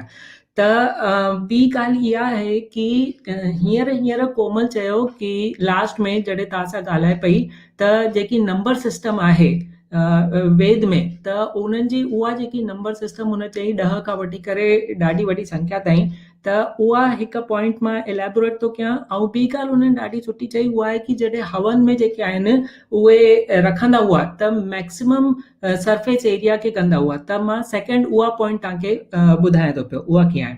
त उन खां पहिरियों जेको आहे ॾिसो, उन खां पहिरियों हिकु ॻाल्हि मां तव्हांखे ॿुधायां थो की जेकी विनीता मैडम चई जेकी मूंखे ॾाढी सुठी लॻी जस्ट हींअर उहा आहे की उन्हनि चयो की भई एनर्जी नेवर डिसिपेट्स, राइट। तव्हां विनीता मैडम जो फोटो प्लीज़ हिकु बार ॾेखारियो, मां उन्हनि सां पुछणु थो चाहियां इहा ॻाल्हि की ऐं उन्हनि खे ॿुधाइणु थो चाहियां की मतिलबु केतिरी सटीक ॻाल्हि हुननि चई आहे की एनर्जी नेवर डिसिपेट्स। एक्चुअली इहो हिकु ॾाढो ई वॾो लॉ आहे, थर्मोडायनेमिक्स करे चीज़ थींदी आहे, हिकु सब्जेक्ट थींदो आहे थर्मोडायनेमिक्स, ऐं उन जो इहो प्रिंसिपल आहे। त जाने अनजाने तव्हां जेको यानी पंहिंजे वेद या इन तरीक़े सां सोचे करे चयो, मूंखे त 100% कंफर्मेशन आहे की तव्हांखे थर्मोडायनेमिक्स जे लॉ जे बारे में बिल्कुलु ख़बर न हूंदी, लेकिन तव्हां उहो वेद जे हिसाब सां सोचे करे चयो ऐं तव्हांजी वेद जी सोच जेकी आहे उहा तव्हांजी मॉडर्न साइंस सां कीअं मैच ऐं मेल खाइजी वई, तव्हां उहो सोचो।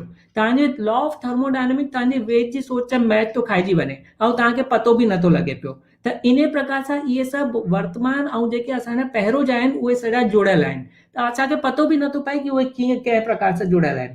ऐं निखिल ॾाढी सुठी ॻाल्हि चई की ज़ीरो, असांजो कंट्रीब्यूशन ज़ीरो रहियो आहे। त असांजो कंट्रीब्यूशन ज़ीरो रहियो आहे ऐं अॼु बि असां ज़ीरो जी तलाश में आहियूं। तव्हां ॾिसंदव ॾाढा ई जेके युवतियूं ऐं युवक हूंदा आहिनि उहे ज़ीरो फिगर जी तलाश में रहंदा आहिनि। ऐं असां बि जेके सैलरीअ में कॾहिं असां निगोशिएट करणु वेंदा आहियूं, असां चवंदा आहियूं भाई 1 ज़ीरो और बढ़ा दे। ऐं ख़रीदारी करणु वेंदा आहियूं त असां उन्हनि खे चवंदा आहियूं कि भैया 1 ज़ीरो और घटा दे इसमें से। त असां बि हर जॻह ते ज़ीरो जी ही तलाश वेठा कयूं पिया। त इहो चई करे मां थोरो सो इहो प्रारंभ थो कयां पियो जेको मां चवां पियो, लेकिन असांजे विच में जेकी हुई उहे उर्वशी बि हुई।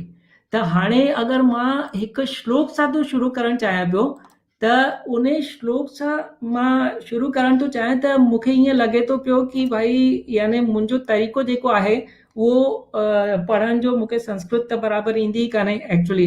त उर्वशी भेण अगरि हिते आहिनि त प्लीज़ उहे ऐं ॿिए जंहिंखे बि अचनि थियूं उहे मुंहिंजे मथां खिलनि न, छो जो मां सिर्फ़ु इहो तव्हांखे ॿुधाइण जो लाइ थो चाहियां कि मतिलबु इन खां पोइ जेको एक्सप्लेनेशन आहे उहो ज़्यादा इम्पॉर्टेंट आहे। ऐं उन खां पहिरियों हिकु ॻाल्हि मां ॿुधायां थो कि इहो लेक्चर जेको मुंहिंजो आहे इहो महज़ हिकु ट्रेलर आहे। ऐं अगरि असांखे डीप में वञी करे जानकारी खपे त मां 7 ॾींहंनि जो वर्कशॉप ॾियण जे लाइ तयारु आहियां, अगरि NCPSL जा माननीय सदस्य अहिड़ो कार्यक्रम ऑर्गेनाइज़ था करनि पिया। ऐं अगरि इहो वर्कशॉप वॾनि माण्हुनि जे लाइ रखियो थो वञे त उन जो स्वरूप अलॻि हूंदो, ऐं अगरि इहो स्कूल कॉलेज जे ॿारनि जे लाइ थो रखियो वञे त उहो अलॻि प्रकार सां अलॻि नमूने सां हूंदो। वॾनि जे लाइ वेद में गणित ऐं विज्ञान खगोल शास्त्र इहे कंहिं प्रकार सां ॿुधायल आहे इन जी जानकारी हूंदी, ऐं ॿारनि जे लाइ स्कूल कॉलेज वारे ॿारनि जे लाइ अगरि रखियो थो वञे त वैदिक गणित जे हिसाब सां हूंदो, जंहिंमें स्कूल कॉलेज जे ॿार वैदिक गणित जे सिद्धांत उन्हनि खे मां ॿुधाए थो सघां पियो। इहो चई करे मां उन श्लोक सां प्रारंभ थो कयां पियो। त इहो असांजे यजुर्वेद जो ई अध्याय 17 जो श्लोक नंबर 2 आहे। उहो ईअं आहे, इमामे अग्न इष्टका धेनवः संत वेका च दश च दश च शत च शत च सहस्त्रे च सहस्त्रम च आयुत्य च नियुत च नियुत च प्रयुत च अबुर्द च न्यबुर्द च समुद्र च मध्य च अंतश च परार्ध। परार्ध इन में आखिरी आहे, इहो ध्यान में रखिजो। ऐं इन जी शुरूआत थी च दश यानी दश सां शुरूआत थी। त दश मतिलबु थींदो आहे 10। त 10 इन में, लेकिन इहो 10 जेको आहे 10, त इहो हिन में दश लिखियल आहे, त मां बि दश ई चवंदुसि। त इन श्लोक जो अर्थ छा थियो, हे अग्नि, जीअं सुठे तरीक़े सां सेवन कयल गायूं खीर ॾेई करे सभिनी खे प्रसन्न कंदियूं आहिनि, तीअं ई यज्ञ जी सामग्री बि सभिनी खे सुख पहुचाईंदी आहे। इहा शुरूआत थी। उन खां पोइ हीअ डेसिमल सिस्टम जी शुरूआत थी। ठीकु आहे। त उहो डेसिमल सिस्टम जेको आहे उहो कीअं उन में शुरूआत थी त तव्हां इहो श्लोक जो ईअं कीअं थियो च दश च शत तव्हां त शत जो मतिलबु सम्झी विया हूंदव दश जो बि त उहो ईअं थियो कि हिक खे 10 बार गुणा करण सां 10 यानी 10 10 के 10 बार यानी 10 के 10 बार गुणा करण सां शतम यानी 100 शतम के 10 बार यानी 100 के 10 बार गुणा करण सां सहस्त्र यानी 1000 सहर्ष के 10 बार यानी 1000 के 10 बार गुणा करण सां अयुत यानी 10,000 अयुत के 10 बार यानी 10,000 के 10 बार गुणा करण सां नियुत यानी 1 लख नियुत के 10 बार यानी 1 लख के 10 बार गुणा करण सां प्रयुत यानी 10 लख प्रयुत के 10 बार यानी 10 लख के 10 बार गुणा करण सां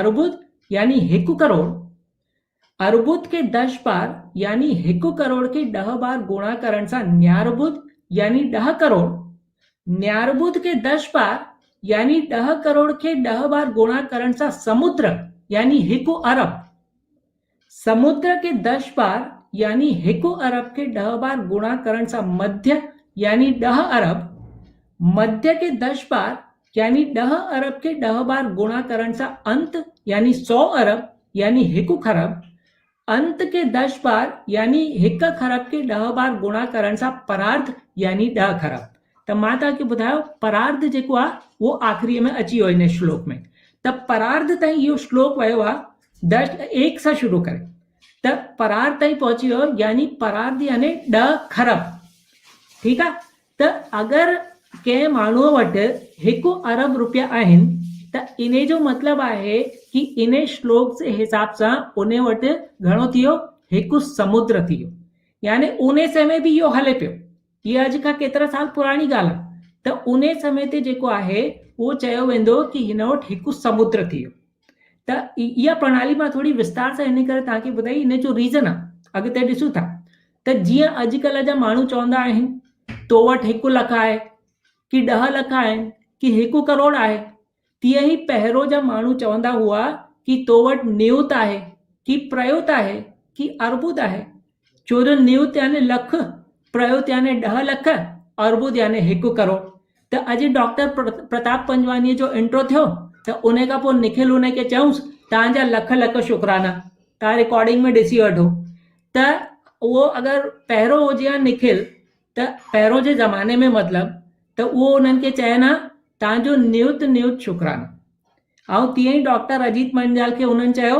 तव्हांजा लख थोरा निखिल तव्हां इहो चयो त अगरि तव्हां पहिरों हुजो हा त तव्हां उन्हनि खे चओ हा तव्हांजा नियुत थोरा ठीकु आहे त इहे जेके आहिनि इहे प्रणाली जेके आहे इहे पहिरों खां असां वटि हुई अंग्रेजी में असां 10 लख खे छा चवंदा आहियूं 1 मिलियन 10 लख खे ठीकु आहे तव्हां वटि केतिरो पैसो आहे 10 लख मतिलबु तव्हां वटि 1 मिलियन आहे वेदन में इन खे ई प्रयुत चयो वियो आहे असां वटि 1 खां पोइ 5 ॿोड़ियूं लॻाइण खे 1 लख चइबो आहे 1 खां पोइ 5 ॿोड़ियूं लॻियूं त 1 लख थी वियो लेकिन अंग्रेजी में इन जो कोई शब्द कान्हे 1 खां पोइ 5 ॿोड़ियुनि जो पंहिंजो कोई शब्द कान्हे तव्हांखे शायदि ॼाणे आश्चर्य थींदो उन खे 100,000 चवंदा आहिनि 1 लख खे 100,000 चवंदा आहिनि त वेदन में हज़ारनि सालनि खां पहिरों ई 1 लख शब्द जो शब्द हो नियुत जेको शब्द हो लेकिन अंग्रेजी में अॼु ताईं 1 लख जो पंहिंजो कोई शब्द कान्हे तव्हां सोचो केतिरी वॾी ॻाल्हि आहे तीअं ई अंग्रेजी में 10 मिलियन ऐं 100 मिलियन चवंदा आहिनि उन्हनि जो कोई समर्पित शब्द कान्हे लेकिन वेदन में इन्हनि आंकड़नि जो पंहिंजो ख़ुदि जो समर्पित शब्द आहे 10 मिलियन जे लाइ जीअं मां तव्हांखे ॿुधायो अर्बुद ऐं 100 मिलियन जे लाइ न्यारबुद इहे शब्द असां हिन श्लोक में असां ॾिठा इहे जेको श्लोक मां हींअर तव्हांखे ॿुधायो इहा केतिरी वॾी ॻाल्हि आहे तव्हां इहो सोचजो करे हिंदीअ में असां 10 मिलियन खे 1 करोड़ चवंदा आहियूं 1 करोड़ यानी 7 ॿोड़ियूं थी वियूं त उहो थी वियो 10 मिलियन ऐं 100 मिलियन खे 10 करोड़ चवंदा आहियूं इन खां पोइ जे आंकड़े में अंग्रेजी जो जेको शब्द अचे थो उहो आहे 1 बिलियन जेके असां हिंदीअ में 1 अरब चवंदा आहियूं 1 बिलियन खे हिंदीअ में चवंदा आहियूं 1 अरब त इन खे ई वेदन में हिन श्लोक में समुद्र चयो वियो आहे। समुद्र, हिकु समुद्र यानी 1 बिलियन यानी हिकु अरब। त अंग्रेजी प्रणालीअ में इहो जेको बिलियन शब्द आहे इहो कॾहिं आयो? 16वीं शताब्दीअ में आयो, 16वीं शताब्दीअ में। ऐं इहो बि अंग्रेजीअ जो पंहिंजो शब्द कान्हे बिलियन, इहो शब्द अंग्रेजी भाषा में इतालवी भाषा मां आयो। 1484 में चूके नाले जो इतालवी माण्हू पहिरीं बार इहो शब्द उन ॾिनई, इतालवी माण्हू। ऐं हाणे तव्हां सोचो कि वेदन में इहो ई शब्द हज़ारनि सालनि खां बि पहिरियों सां असां वटि मौजूदु आहे। इन खे असां समुद्र चवंदा हुआसीं। अॼु उहो शब्द असांजे इन में कान्हे, लेकिन हज़ारनि सालनि खां पहिरियों सां असां इन खे चवंदा आहियूं। ऐं अंग्रेजीअ में इहो आयो आहे 1484 में, ऐं उहो 1484 में इतालवी मां इन में ट्रांसफर थियो ऐं उन खां पोइ 16वीं शताब्दी में। ऐं यूनानी सभ्यता खे असां ॾाढी पुराणी सभ्यता सम्झंदा आहियूं, लेकिन यूनानी भाषा में उन्हनि वटि जेकी सभिनी खां वॾी संख्या हुई, जंहिंजो कोई हिकु नालो हुओ, त उहा संख्या हुई 10,000, सिर्फ़ 10,000। ऐं इन खे उहे छा चवंदा हुआ? इन खे उहे म्यूरियोस शब्द चवंदा हुआ। म्यूरियोस 10,000 यानी हिकु म्यूरियोस। जबकि असां वटि 10,000 खां कई गुणा ज्यादा संख्या ॾाढो ई पहिरियों खां मौजूद हुई, जंहिंजा पंहिंजा ख़ुदि जा नाला हुआ। तव्हां सोचो कि यूनानी सभ्यता असांजे साम्हूं कुझु कान्हे अगरि असां पंहिंजी नंबरिंग सिस्टम खे ॾिसूं वेदन जी। त इन खां पोइ मिलियन शब्द अंग्रेजी में 14वीं शताब्दी में आयो। बिलियन शब्द आयो 16वीं शताब्दी में, मिलियन शब्द आयो 14वीं शताब्दी में। इन खां पहिरियों उन्हनि खे इन शब्द जी ज़रूरत ई महसूस न थी। तव्हां सोचो, उहे हज़ारनि सां ई संतुष्ट हुआ। मतलब उन्हनि जी दृष्टि एतिरी विस्तारित ई कान हुई कि उहे वॾा आंकड़ा खणी करे सोचे सघनि। वेदन में इहे वॾा आंकड़ा शामिल हुजण सां असांखे सम्झ में थो अचे कि अंग्रेजनि खां बि हज़ारनि साल पहिरियों सां असांजी सोच केतिरी व्यापक सोच हुई। ठीकु आहे। हाणे जेकी कोमल बि जेकी ॿी पॉइंट चई कि एरिया जेकी आहे उहा सरफेस एरिया मैक्सिमाइज करण जी, त मां तव्हांखे थोरो उन जे बारे में ॿुधाइण थो चाहियां कि असां सभिनी मकान ठहंदे उहे ॾिठा आहिनि। मकान ठाहिण जे समय ईंटुनि खे हिक जे मथां हिकु न चाढ़बो आहे। तव्हां कॾहिं बि ॾिठो हूंदो कि ईंट हिक जे मथां हिकु न चाढ़ींदा आहिनि उहे कारीगर। तव्हां ॾिठो हूंदो कि कारीगर ईंटुनि खे हिक जे मथां हिकु न चाढ़े, हिकु बार ईंटुनि जी हिकु पंक्ति लॻी वई त उन जे मथां वारी पंक्ति में अधु ईंट छॾे करे चाढ़ींदा आहिनि, अधु ईंट छॾे करे। इन खे गणित में चइबो आहे प्रत्यावर्ती श्रृंखला या पर्याय क्रमिक सिलसिलो। आश्चर्य जी ॻाल्हि आहे कि सिंधु सभ्यता में भी मकान ठाहिण जे लाइ इन ही गणित जो इस्तेमाल कयो वियो आहे। अॼु खां 5000 साल पहिरियों जो ज्यामितीय प्रतिरूप जो इस्तेमाल करे असांजी सिंधु सभ्यता में घर पिया ठहनि। अॼु भी उन ही रेखा गणितीय स्वरूप जो इस्तेमाल करे असां घर वेठा ठाहियूं। वैदिक काल सां मिलियल घर ठाहिण जी इन कला खे सिंधु सभ्यता वारा इन करे इस्तेमाल कंदा हुआ छो जो उन्हनि खे सम्झ में अची वियो हुओ कि अगरि ईंटुनि खे हिकु मथां चढ़ाइबो त हेठां जी सिर्फ़ हिकु ईंट खसकी वठण सां मथियां जूं सभिनी ईंटुनि खे ख़तरो थी वेंदो आहे। चिनाई जी कारीगरी में इन प्रकार जे क्रमबद्ध ढेर लॻाइण जी प्रक्रिया खे बंधन चइबो आहे। हिक जे मथां हिकु ईंटुनि खे लॻाइण सां बंधन ॾाढो ई कमज़ोर थी वेंदो आहे, जबकि गणित जो पर्याय क्रमिक तरीक़ो जो पालन करण सां दीवार में मज़बूती अची वेंदी आहे। ईंटुनि खे ठाहिण में भी गणित जो इस्तेमाल पियो थिए। या त ईंट लॻाइण जी ॻाल्हि हुई, ईंट लॻाए करे मकान ठाहिण जी ॻाल्हि हुई, लेकिन ईंटुनि खे खुदि खे ठाहिण में गणित जो इस्तेमाल पियो थिए। हिक ईंट जी लंबाई, चौड़ाई ऐं ऊंचाई जो अनुपात एकदम बराबर हूंदो हो। वो कीअं हूंदो हो? लंबाई 4, चौड़ाई 2, ऊंचाई 1। कीअं कंहिं वांगुरु? बिल्कुलु हिन डिब्बे वांगुरु। आशा आहे कि तव्हांखे हे डिब्बो नज़र वेठो अचे पियो, बिल्कुलु हिन डिब्बे वांगुरु। त हे आहे, हे हिन जी लंबाई थी वई ईंट जी, हे हूंदी हुई 4 हे लंबाई, ऐं हे हुन जी हूंदी हुई चौड़ाई, ये चौड़ाई थी वई 2, ऐं हीअ हूंदी हुई ऊंचाई, हीअ ऊंचाई हूंदी हुई 1।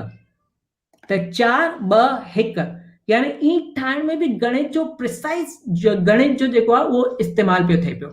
त वैदिक काल में जेके यज्ञ थींदा हुआ, उन में जेके अग्नि वेदियूं जो निर्माण थींदो हुओ, उन्हनि सभिनी वेदियुनि जो आकार अलॻि अलॻि हूंदो हो, लेकिन क्षेत्रफल हिकु ई हूंदो हो।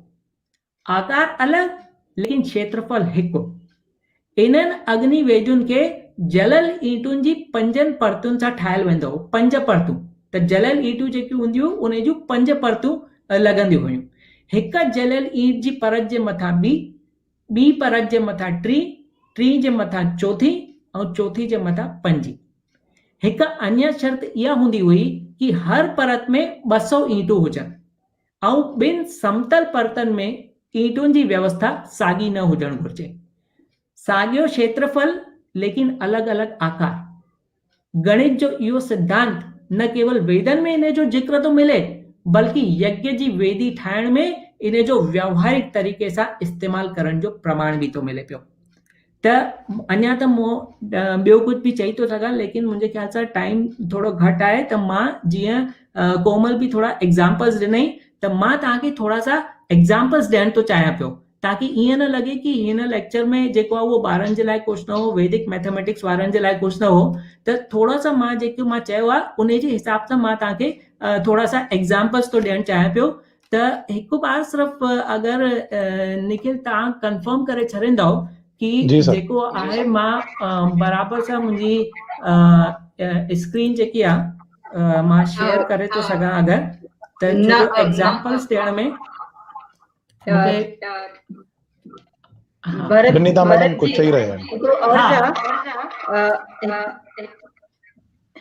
हिकिड़ो अर्ज़ आहे।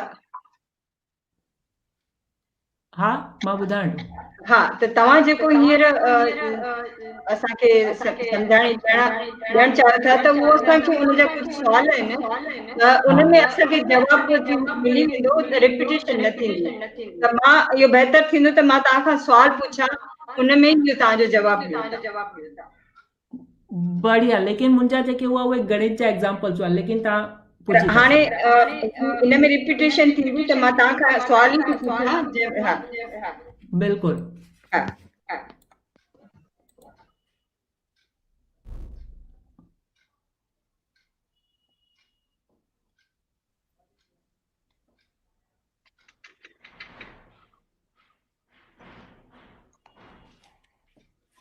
तव्हां ॿुधायो, अॼु मां इहो तव्हां खां पुछणु चाहींदसि त ही अॼु सिलेबस में छो न इंट्रोड्यूस कयो वियो आहे वैदिक गणित खे?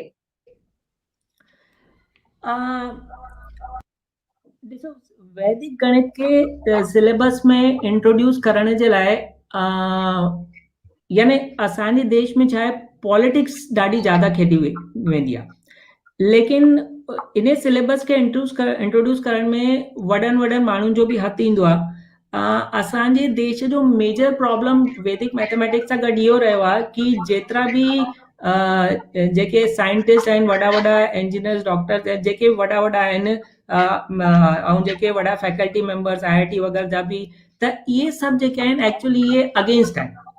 त ऐं जेके जीअं तव्हां हिननि जो नालो बि ॿुधो हूंदो, जेके इहे वॾा असांजा इंडिया जा साइंटिस्ट आहिनि, जयंत नार्लिकर, त उन्हनि बि हिन जो ऑपोज़ कयो आहे। त उन्हनि जे हिसाब सां जेको आहे इहो मेन स्ट्रीम गणित कान्हे को, त ऐं जेको आहे इहो जंहिं माण्हू लिखियो अथई, जेको तव्हां एडवर्टाइज बि कयो, ऐं जेके तीर्थ महाराज आहिनि उन्हनि इहो वैदिक गणित लिखियो आहे, त उन्हनि एक्चुअली इहो पंहिंजे मरण खां 3 साल पहिरियों इहा किताब लिखी हुई, ऐं उन्हनि जे मरण खां 5 साल खां पोइ इहा प्रकाशित थी आहे इहा किताब। त उन्हनि जेको आहे मतिलबु ॾिसो, इहो ओपन बि हुजणु घुरिजे। एक्चुअली असांजे साइंटिस्ट देश जा जेके वॾा इहे आहिनि, त उन्हनि जी बि ग़लती कान्हे, छो जो ओपन हुजणु घुरिजे इहा प्रक्रिया। अगरि ओपन नथी रहे त ॾाढो धोखो आहे। त इहे जेके जंहिं इहो वैदिक मैथमेटिक्स ॾिनो आहे, त जॾहिं उन्हनि खां इहो पुछियो वियो कि भाई, ऐं ॿियनि माण्हुनि खां बि, त तव्हां इहे सूत्र आंदा किथां, छो जो वेदनि में त इहे सूत्र आहिनि कान।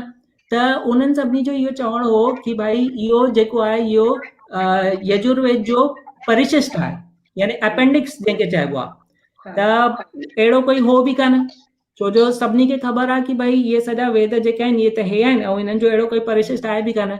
त उन्हनि जो वरी उन्हनि आमनो सामनो कयो कि भाई अहिड़ा परिशिष्ट आहिनि ई कान, त तव्हां इहे पंहिंजा सूत्र जेके आहिनि इहे आंदा किथां। त ज़ाहिर आहे कि भाई तव्हां पंहिंजे मन सां इहे गड़े वरिता पंहिंजा सूत्र, ऐं उन्हनि सूत्रनि जे हिसाब सां तव्हां कैलकुलेशन्स करे पंहिंजी किताब लिखी छॾी ऐं तव्हां ज़बरदस्ती थोपियो वेठा। त इन जे कारण जेको आहे असांखे ॾाढी वॾी समस्या थी वई आहे कि इहो लागू करण में, छो जो इन जो ज़बरदस्त ऑपोज़िशन आहे। ऐं पर एक्चुअली ॾिसो असांजी देश जी ॻाल्हि करें, जॾहिं बि असां मेन स्ट्रीम जी ॻाल्हि कंदा आहियूं, हर देश जो इहो प्रॉब्लम आहे। मेन स्ट्रीम हमेशह जेकी आहे उहा ऑपोज़ रहंदी आहे जॾहिं बि उनखे थोरो बि स्पिरिचुअलिज़म नज़र ईंदो आहे पंहिंजे एडुकेशन में, त उहो टोटली उनजो ऑपोज़िट वञण जी कोशिशि कंदी आहे। ऐं असांजे देश में बि जेको आहे उहो कोई बि मुद्दो, चाहे एडुकेशन जो ई मुद्दो छो न हुजे, उहो तुरंत पॉलिटिसाइज़ थी वेंदो आहे।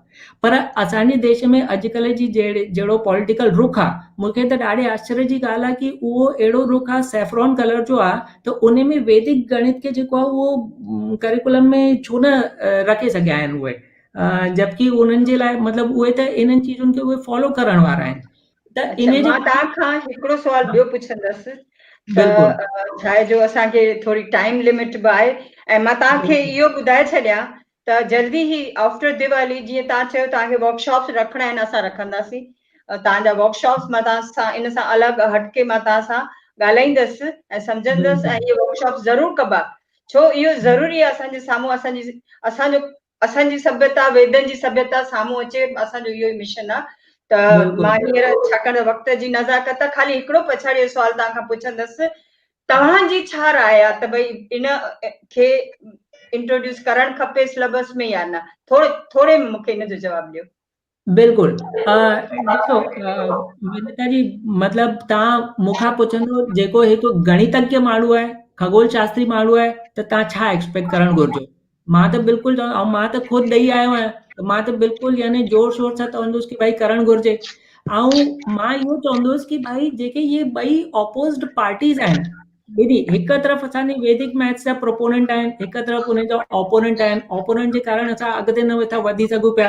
तव्हां जिते बि ॾिसंदव हर स्कूल कॉलेज में ट्रेडिशनल मैथमेटिक्स वेठी हले। कोई बि ॿार खे तव्हां ॾिसंदव 99%, 99.99% उहे ट्रेडिशनल मैथ्स ई वेठा पढ़नि, कोई वैदिक मैथ्स न वेठो पढ़े। असांजे सिलेबस में उहो लागू थी बि नथो सघे। मां त सम्झी बि नथो सघां कि उहो लागू थिए। बसि उहे ट्रिक्स आहिनि, उहे ट्रिक्स तव्हां सॉल्व कयो ऐं शायदि तव्हांखे कॉम्पिटिशन में मदद मिले त उन जे लाइ उहो कंदा आहिनि। त जेको मां चाहींदुसि कि भाई इहो जेको आहे इहो सिलेबस में इंट्रोड्यूस थियणु घुरिजे। थोड़नि यूनिवर्सिटीज़ जे सिलेबस में इहो इंट्रोड्यूस थियो आहे, लेकिन उहो ॾाढो ई घटि आहे। असांखे बिल्कुलु इहो इंट्रोड्यूस उनखे करण ई घुरिजे। उन सां गॾु हर ॻाल्हि खे मतिलबु अॻियां आणण लाइ स्ट्रगल थींदी आहे। धीरे धीरे इनखे तव्हां मूं जहिड़ा माण्हू जेके आहिनि से रोशनी विझंदासीं ऐं ज़रूरु एफर्ट विझंदासीं पंहिंजो। ऐं तव्हांजो मां लख थोरा, मां तव्हांजे वैदिक लैंग्वेज ऐं उन में नथी कैलकुलेट करे सघां, पर लख थोरा। Madam, doctor Pratap Pinjani sir कुझु ॻाल्हाइण था चाहिनि पिया, त मां टेक्निकल टीम खे अर्ज़ु कंदुमि त डॉक्टर प्रताप पिंजानी सर खे जोड़ियो वञे। डॉक्टर भरत खुशलाणी साहब वैदिक मैथ्स जी ॻाल्हि करे रहिया हुआ, ऐं जेको आहे मां तव्हांखे ॿुधाइणु चाहींदुमि कि न्यू एजुकेशन पॉलिसीअ में वैदिक मैथ्स जे मथां जेको आहे एम्फेसिस आहे। नॉट ओनली दैट, जेको वैदिक ट्रेडिशनल नॉलेज आहे उन मथां बि एम्फेसिस ॾिनो वियो आहे, ऐं कीअं एग्जीक्यूशन थींदो उन मथां कमु हली रहियो आहे। ऐं घणेई यूनिवर्सिटीज़ में, गवर्नमेंट ऑफ इंडिया जी घणेई सेंट्रल यूनिवर्सिटीज़ में वैदिक मैथ्स जे मथां क्लासिस स्टार्ट थी वयूं आहिनि। शिक्षा संस्कृति उत्थान न्यास जेके अतुल कोठारी साहब आहिनि, जिन इन बारे में कोशिशूं कयूं, या नई एजुकेशन पॉलिसी में उनजो तमामु वॾो रोल आहे। त उन एजुकेशन पॉलिसीअ में मूंखे बि मीटिंग में कॉल कयो वियो, जंहिंमें संघ जा असांजा मोहन भागवत साहब आहिनि, ऐं जेके देश जा जेके बि डायरेक्टर ऐं चेयरमैन्स हुआ उन्हनि खे कॉल कयो वियो आहे।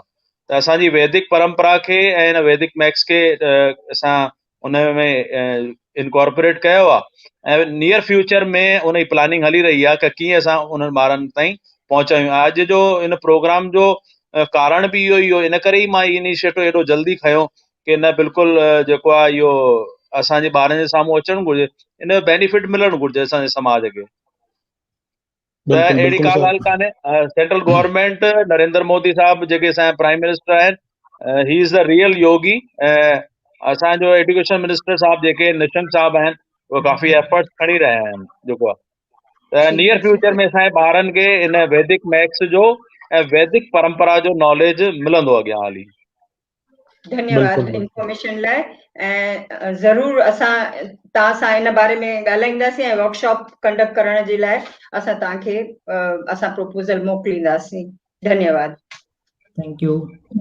डॉक्टर भरत कुशलानीअ खे ऐं कोमल खे मुंहिंजे तरफ़ां वाधायूं आहिनि कि तमामु सुहिणे तरीक़े सां इलोबरेट कया आहिनि ऐं उन्हनि प्रॉपर तरीक़े सां जो कंसेप्चुअल क्लियरिटी जेका असां चवंदा आहियूं, जेके साइंस जा स्टूडेंट हूंदा आहिनि उहे उन्हनि जो कमु क्रैमिंग करण जो न हूंदो आहे, तोते वांगुरु रटींदा न आहिनि, है न, उहो कंसेप्चुअल क्लियरिटी हुनजी हूंदी आहे। त मां ॾिठमि कि हिन ॿिन्ही में कंसेप्चुअल क्लियरिटी आहे ऐं प्रॉपरली कंसेप्ट खणी आया आहिनि। मां सम्झां थो हिननि जो बेनिफिट, हिननि जो एक्सपीरियंस जो असांजे ॿारनि खे समाज खे मिलंदो। बिल्कुलु बिल्कुलु।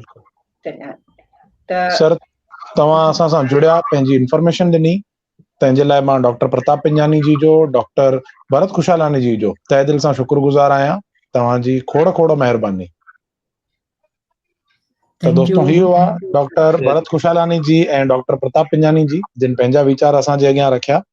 त हाणे बिनीता मैडम, तव्हांखे अर्ज़ु आहे त असांजा जेके फ्यूचर प्रोजेक्ट्स आहिनि उन्हनि जे लाइ तव्हां हिकिड़ो दफ़ो असांजे दर्शकनि खे थोरी ॼाण ॾींदा। ही सिलसिलो जेको हींअर चालू थियो आहे उन लाइ मां पंहिंजे दर्शकनि खे लख शुक्राना चाहींदसि। उन्हनि मुंहिंजी एतिरी हौसला अफ़ज़ाई कई आहे त मां अॻियां तमामु सुठा प्रोग्राम जेके आहिनि से पहिरियों ई फ्रेम करे छॾिया आहिनि, जिन जी जानकारी मां तव्हांखे हींअर ई ॾियां थी। हिन खां पोइ ॾियारीअ खां पोइ हिकिड़ो प्रोग्राम आहे संस्कृत ऐं सिंधी, उनजी पाण में छा मतिलबु संबंध आहे उहो सॼो क्लियर थींदो। उन में असां जेके सिंधी स्कॉलर्स आहिनि संस्कृत जा ॼाण उन्हनि खे आणींदासीं ऐं वेदनि जो बि इन में ज़िक्र ईंदो। त उहो हिकिड़ी पाण में हिकु अलॻि हटके एपिसोड थींदी। तंहिंखां सवाइ मूं जेको किताब लिखियो आहे अबाणो वरसो, उन अबाणे वरसे किताब में मूं असांजी सिंध जी सभ्यता शुरू खां वठी जेका मूं असांजी हिकु हिकु चैप्टर में क्लियरिटी ॾिनी आहे ऐं मां हींअर उहो तव्हांखे एपिसोड्स में ॾेखारींदसि। घटि में घटि 10 एपिसोड में तव्हांखे पंहिंजी तव्हां फ़खुर सां चवंदा कि हा मां सिंधी आहियां, उन में उहा फील तव्हांखे मिलंदी। एतिरो फ़खुरु थींदो, तव्हां पंहिंजे कल्चर जी पूरी सुञाणप उन में तव्हांखे ॾींदसि। त ही मुंहिंजो हींअर प्रोजेक्ट हथ में आहे, इन ते कमु हली रहियो आहे ऐं इहे एपिसोड वाइज़ जीअं तव्हांखे गीता जा ॾिनासीं, ही उन खां वधीक हिन में विजुअल्स हूंदा, सिंध जा एक्चुअल विजुअल्स हूंदा ऐं तव्हांखे ॼाण ॾिबी पंहिंजे सिंध जी बि, सिंधी कल्चर जी, सिंधी पहिरावे जी, सिंधी रांदियूं, असांजो खाधा सिंधी। हिकु हिकु एपिसोड में तव्हांखे डीपली तव्हांखे सिंधियत जी ॼाण ॾिबी ऐं मूंखे ख़ुशी आहे त मां भई तव्हांजी हौसला अफ़ज़ाई जे करे हिकु सुठी शइ जेका महिनत कयल आहे मुंहिंजी हिन किताब ते उहा विजुअली तव्हांखे ॾेखारे सघंदसि। त तव्हांजा शुक्राना। ऐं हाणे असां पंहिंजी टीम जी थैंक्स गिविंग कंदासीं ऐं असां सभिनी जी थोरा मञींदासीं त जेके असां सां जुड़ियल आहिनि। जी जी जी। त उन लाइ मां कोठ ॾींदुसि वीना डिंगरानी जी खे। वीना डिंगरानी जी बीएन फाउंडेशन ट्रस्ट जा जनरल सेक्रेटरी आहिनि। गुज़िरियल 12 सालनि खां बीएन फाउंडेशन सां जुड़ियल आहिनि ऐं हमेशह हर प्रोग्राम में यकमश्तीअ सां बहिरो वठंदा आहिनि ऐं उनखे साकार करण में हिननि जो वॾो हथु हूंदो आहे। त वीना डिंगरानी जी, तव्हांजो स्वागत आहे। जय झूलेलाल। जय झूलेलाल मैडम। सभिनीनि हाज़िरान खे एनसीपीएल ऐं बिनीता नागपाल फाउंडेशन जे तरफ़ां ॾियारी जी लख लख वाधायूं। त सभिनीनि अची करे असांजी हौसला अफ़ज़ाई कई, उन्हनि जे लाइ शुक्रगुज़ार आहियूं। तव्हां सभई पंहिंजे मन में सद्भावना जा ॾीया ॿारे ॾियारी मल्हाईंदा, इहा मुंहिंजी आशा आहे। एनसीपीएसएल जा डायरेक्टर डॉक्टर प्रताप पिंजानी जी जा शुक्रिया, अजीत मन्याल जी एनसीपीएसएल जा एग्जीक्यूटिव कमेटी मेंबर, उन्हनि जा बि लख शुक्राना। असांजी एक्सपर्ट स्पीकर कोमल असरानी जी उन्हनि वैदिक मैथ्स जे फंटास्टिक प्रेज़ेंटेशन ॾिनी, उन्हनि जा बि ख़ूब शुक्राना। असांजा एक्सपर्ट स्पीकर भरत खुशहालानी जी, उन्हनि जो सुपर्ब नॉलेज असां ऑर्डिनरी लेमैन खे बि सम्झ अची वियो। तव्हांजा बि सुमुद्र शुक्राना। असांजी प्यारी उर्वशी ठाकुर जी, उन्हनि जा ब्यूटीफुल श्लोक ॿुधी करे ॾाढो मज़ो अची वियो, उन्हनि जा शुक्राना। सिंधी हेरिटेज नारायण बाबलानी ऐं गीता बाबलानी जा शुक्राना। वाद सिंधियुनि जो मंच ऐं असांजी प्यारी भेण विनीता नागपाल जी, उन एॾो सुंदर गीता ज्ञान जो वेबिनार रखियो, उन्हनि जा बि शुक्राना। सिंधु दर्शन जा शुक्राना। असांजो प्यारा होस्ट निखिल राजपाल जी जो बि लख थोरा। असांजी फर्स्ट क्लास क्रिएटिव ऐं टेक्निकल टीम जूली तेजवानी जी, प्रदीप जोधानी जी ऐं जय हीरू जा बि शुक्राना। जय झूलेलाल। जय झूलेलाल मैडम। जूली आहे? जूली तेजवानी या प्रदीप जोधानी जेके बि असां सां स्क्रीन ते हुजनि उन्हनि खे जोड़ियो वञे। टेक्निकल टीम मेंबर्स आहिनि असांजा। मैडम शायदि उहे कोन जुड़िया आहिनि कंहिं कम कारण। अच्छा हाँ जी, प्रदीप जोधानी जी सां जुड़ी चुका आहिनि। जय झूलेलाल सर। जय झूलेलाल। दोस्तों ही आहिनि प्रदीप जोधानी जी। जी जी ही स्क्रीन जे पुठियां जेके आहिनि असां सभिनी खे अॻियां कंदा आहिनि, पर पाण चवंदा आहिनि भई मूंखे हिजाब थींदो आहे। सभिनी महिमाननि खे स्क्रीन ते आणण वारा प्रदीप जोधानी जी तव्हांजे साम्हूं आहिनि। जी जी तो तव्हां ॿ अखर ॻाल्हायो। जी बस मां थोरो घटि ॻाल्हाए सघंदो जी त दोस्तों ही आहिनि प्रदीप जोधानी जी जेके तव्हांजे साम्हूं ही सॼो शो प्रेज़ेंट कंदा आहिनि। जेके बि टेक्निकल निटिग्रिटीज़ आहिनि उहे प्रदीप जोधानी जी संभालींदा आहिनि। विविन प्रोडक्शन जा ओनर आहिनि ऐं उन्हनि जे ई महिनत सां ही प्रोग्राम तव्हांजे साम्हूं पेश थींदो आहे। जेके प्रोमोज़ वग़ैरह तव्हां असांजे गीता जे ज्ञान वारे एपिसोड में ॾिठा उहे ठाहिया हुआ जूली तेजवानी जी ऐं जय हीरो उनखे एडिट कयो हो, उहे बि असांजे क्रिएटिव टीम जा मेंबर्स आहिनि। त दोस्तों हाणे शुक्रगुज़ारी आहे तव्हां सभिनी दर्शकनि जी। तव्हांजा करोड़े अरबे थोराइता आहियूं असीं जो तव्हीं असांखे पंहिंजो साथ ॾिनो, सहकार ॾिनो। तव्हांजे साथ करे असांजा हे 6 एपिसोड तव्हांजे साम्हूं पेश थिया ऐं कामयाब विया। असांखे उम्मीद ई न पर पूरो विश्वास आहे त तव्हांजो साथ ऐं सहकार हमेशह असांखे मिलंदो रहंदो। जीअं त बिनीता मैडम तव्हांखे अॻु में ई ॿुधायो त असांजा फ्यूचर प्रोजेक्ट्स अचण वारा आहिनि। सिंधियत ऐं संस्कृत जो पाण में छा लाॻापो आहे ऐं मैडम जो लिखियल किताब अबाणो वरसो जा के ख़ासि चैप्टर्स असीं तव्हांजे साम्हूं खणी ईंदासीं, जंहिंमें तव्हांखे पंहिंजे सिंधियत जे वरसे जी ॾाढी डिटेल्ड ॼाण मिलंदी। त इहो सभु तव्हीं ॾिसी सघंदा Sindhi heritage YouTube channel, Sindhi heritage Facebook page, Beena Nagpal YouTube channel, Binita Nagpal YouTube channel, Binita Ram Nagpal Facebook page, वाह सिंधी सिंधियत जो मंच फेसबुक पेज ते। त ज़रूर इन माध्यम खे तव्हीं लाइक फॉलो ऐं सब्सक्राइब ज़रूर कंदा, जीअं तव्हां असांजे अपलोडेड इस्मनि जो मज़ो माणे सघो, फ़ाइदो वठी सघो ऐं ईंदड़ इस्मनि खे जो पिणु तव्हीं मज़ो माणे सघो। त हाणे असांजो मोकिलाइण जो वक़्तु आहे। मां तव्हां सभिनी दर्शकनि खे जेके बि असां सां मुहिज़िज़ महिमान असां सां जुड़ियल आहिनि, जेके बि टेक्निकल मेंबर्स आहिनि, जेके बि दर्शक असांखे ॾिसी रहिया आहिनि, तव्हां सभिनी खे ॾियारी बड़ ऐं चंड जूं ऐं धनतेरस जूं अणखुट लामहदूद ऐं बेपनाह वाधायूं। वेंदे वेंदे तव्हां सभिनी खे असीं छॾे वेंदासीं हिकु शांती मंत्र सां जेको तव्हांजे मन में तव्हांजे घर में पॉज़िटिविटी भरे छॾींदो। त निखिल रमन राजपाल खे हाणे इजाज़त ॾींदा। सभिनी खे जय झूलेलाल, धन्यवाद। सभिनी खे ॾियारीअ जूं लख लख वाधायूं। ऐं ही मंत्र शांती मंत्र सिर्फ़ु 3-4 मिंट जो अथव, इहो ज़रूरु ॿुधी करे पोइ असांखे विदा कंदा। जी ॐ यो आम्बष्टं वेद पुष्पवान् प्रजावान् दशमान् भवते चन्द्रमा वा अपाम् पुष्पम् पुष्पवान् प्रजावान् दशमान् भवति य एवम् वेद योपामायतनम् वेद आयतनवान् भवति अग्निर्वा अपामायतनम् आयतनवान् भवति योऽग्नेरायतनम् वेद आयतनवान् भवति आपो वा अग्नेरायतनम् आयतनवान् भवति य एवम् वेद योपामायतनम् वेद आयतनवान् भवति वायुर्वा अपामायतनम् आयतनवान् भवति यो वायोरायतनम् वेद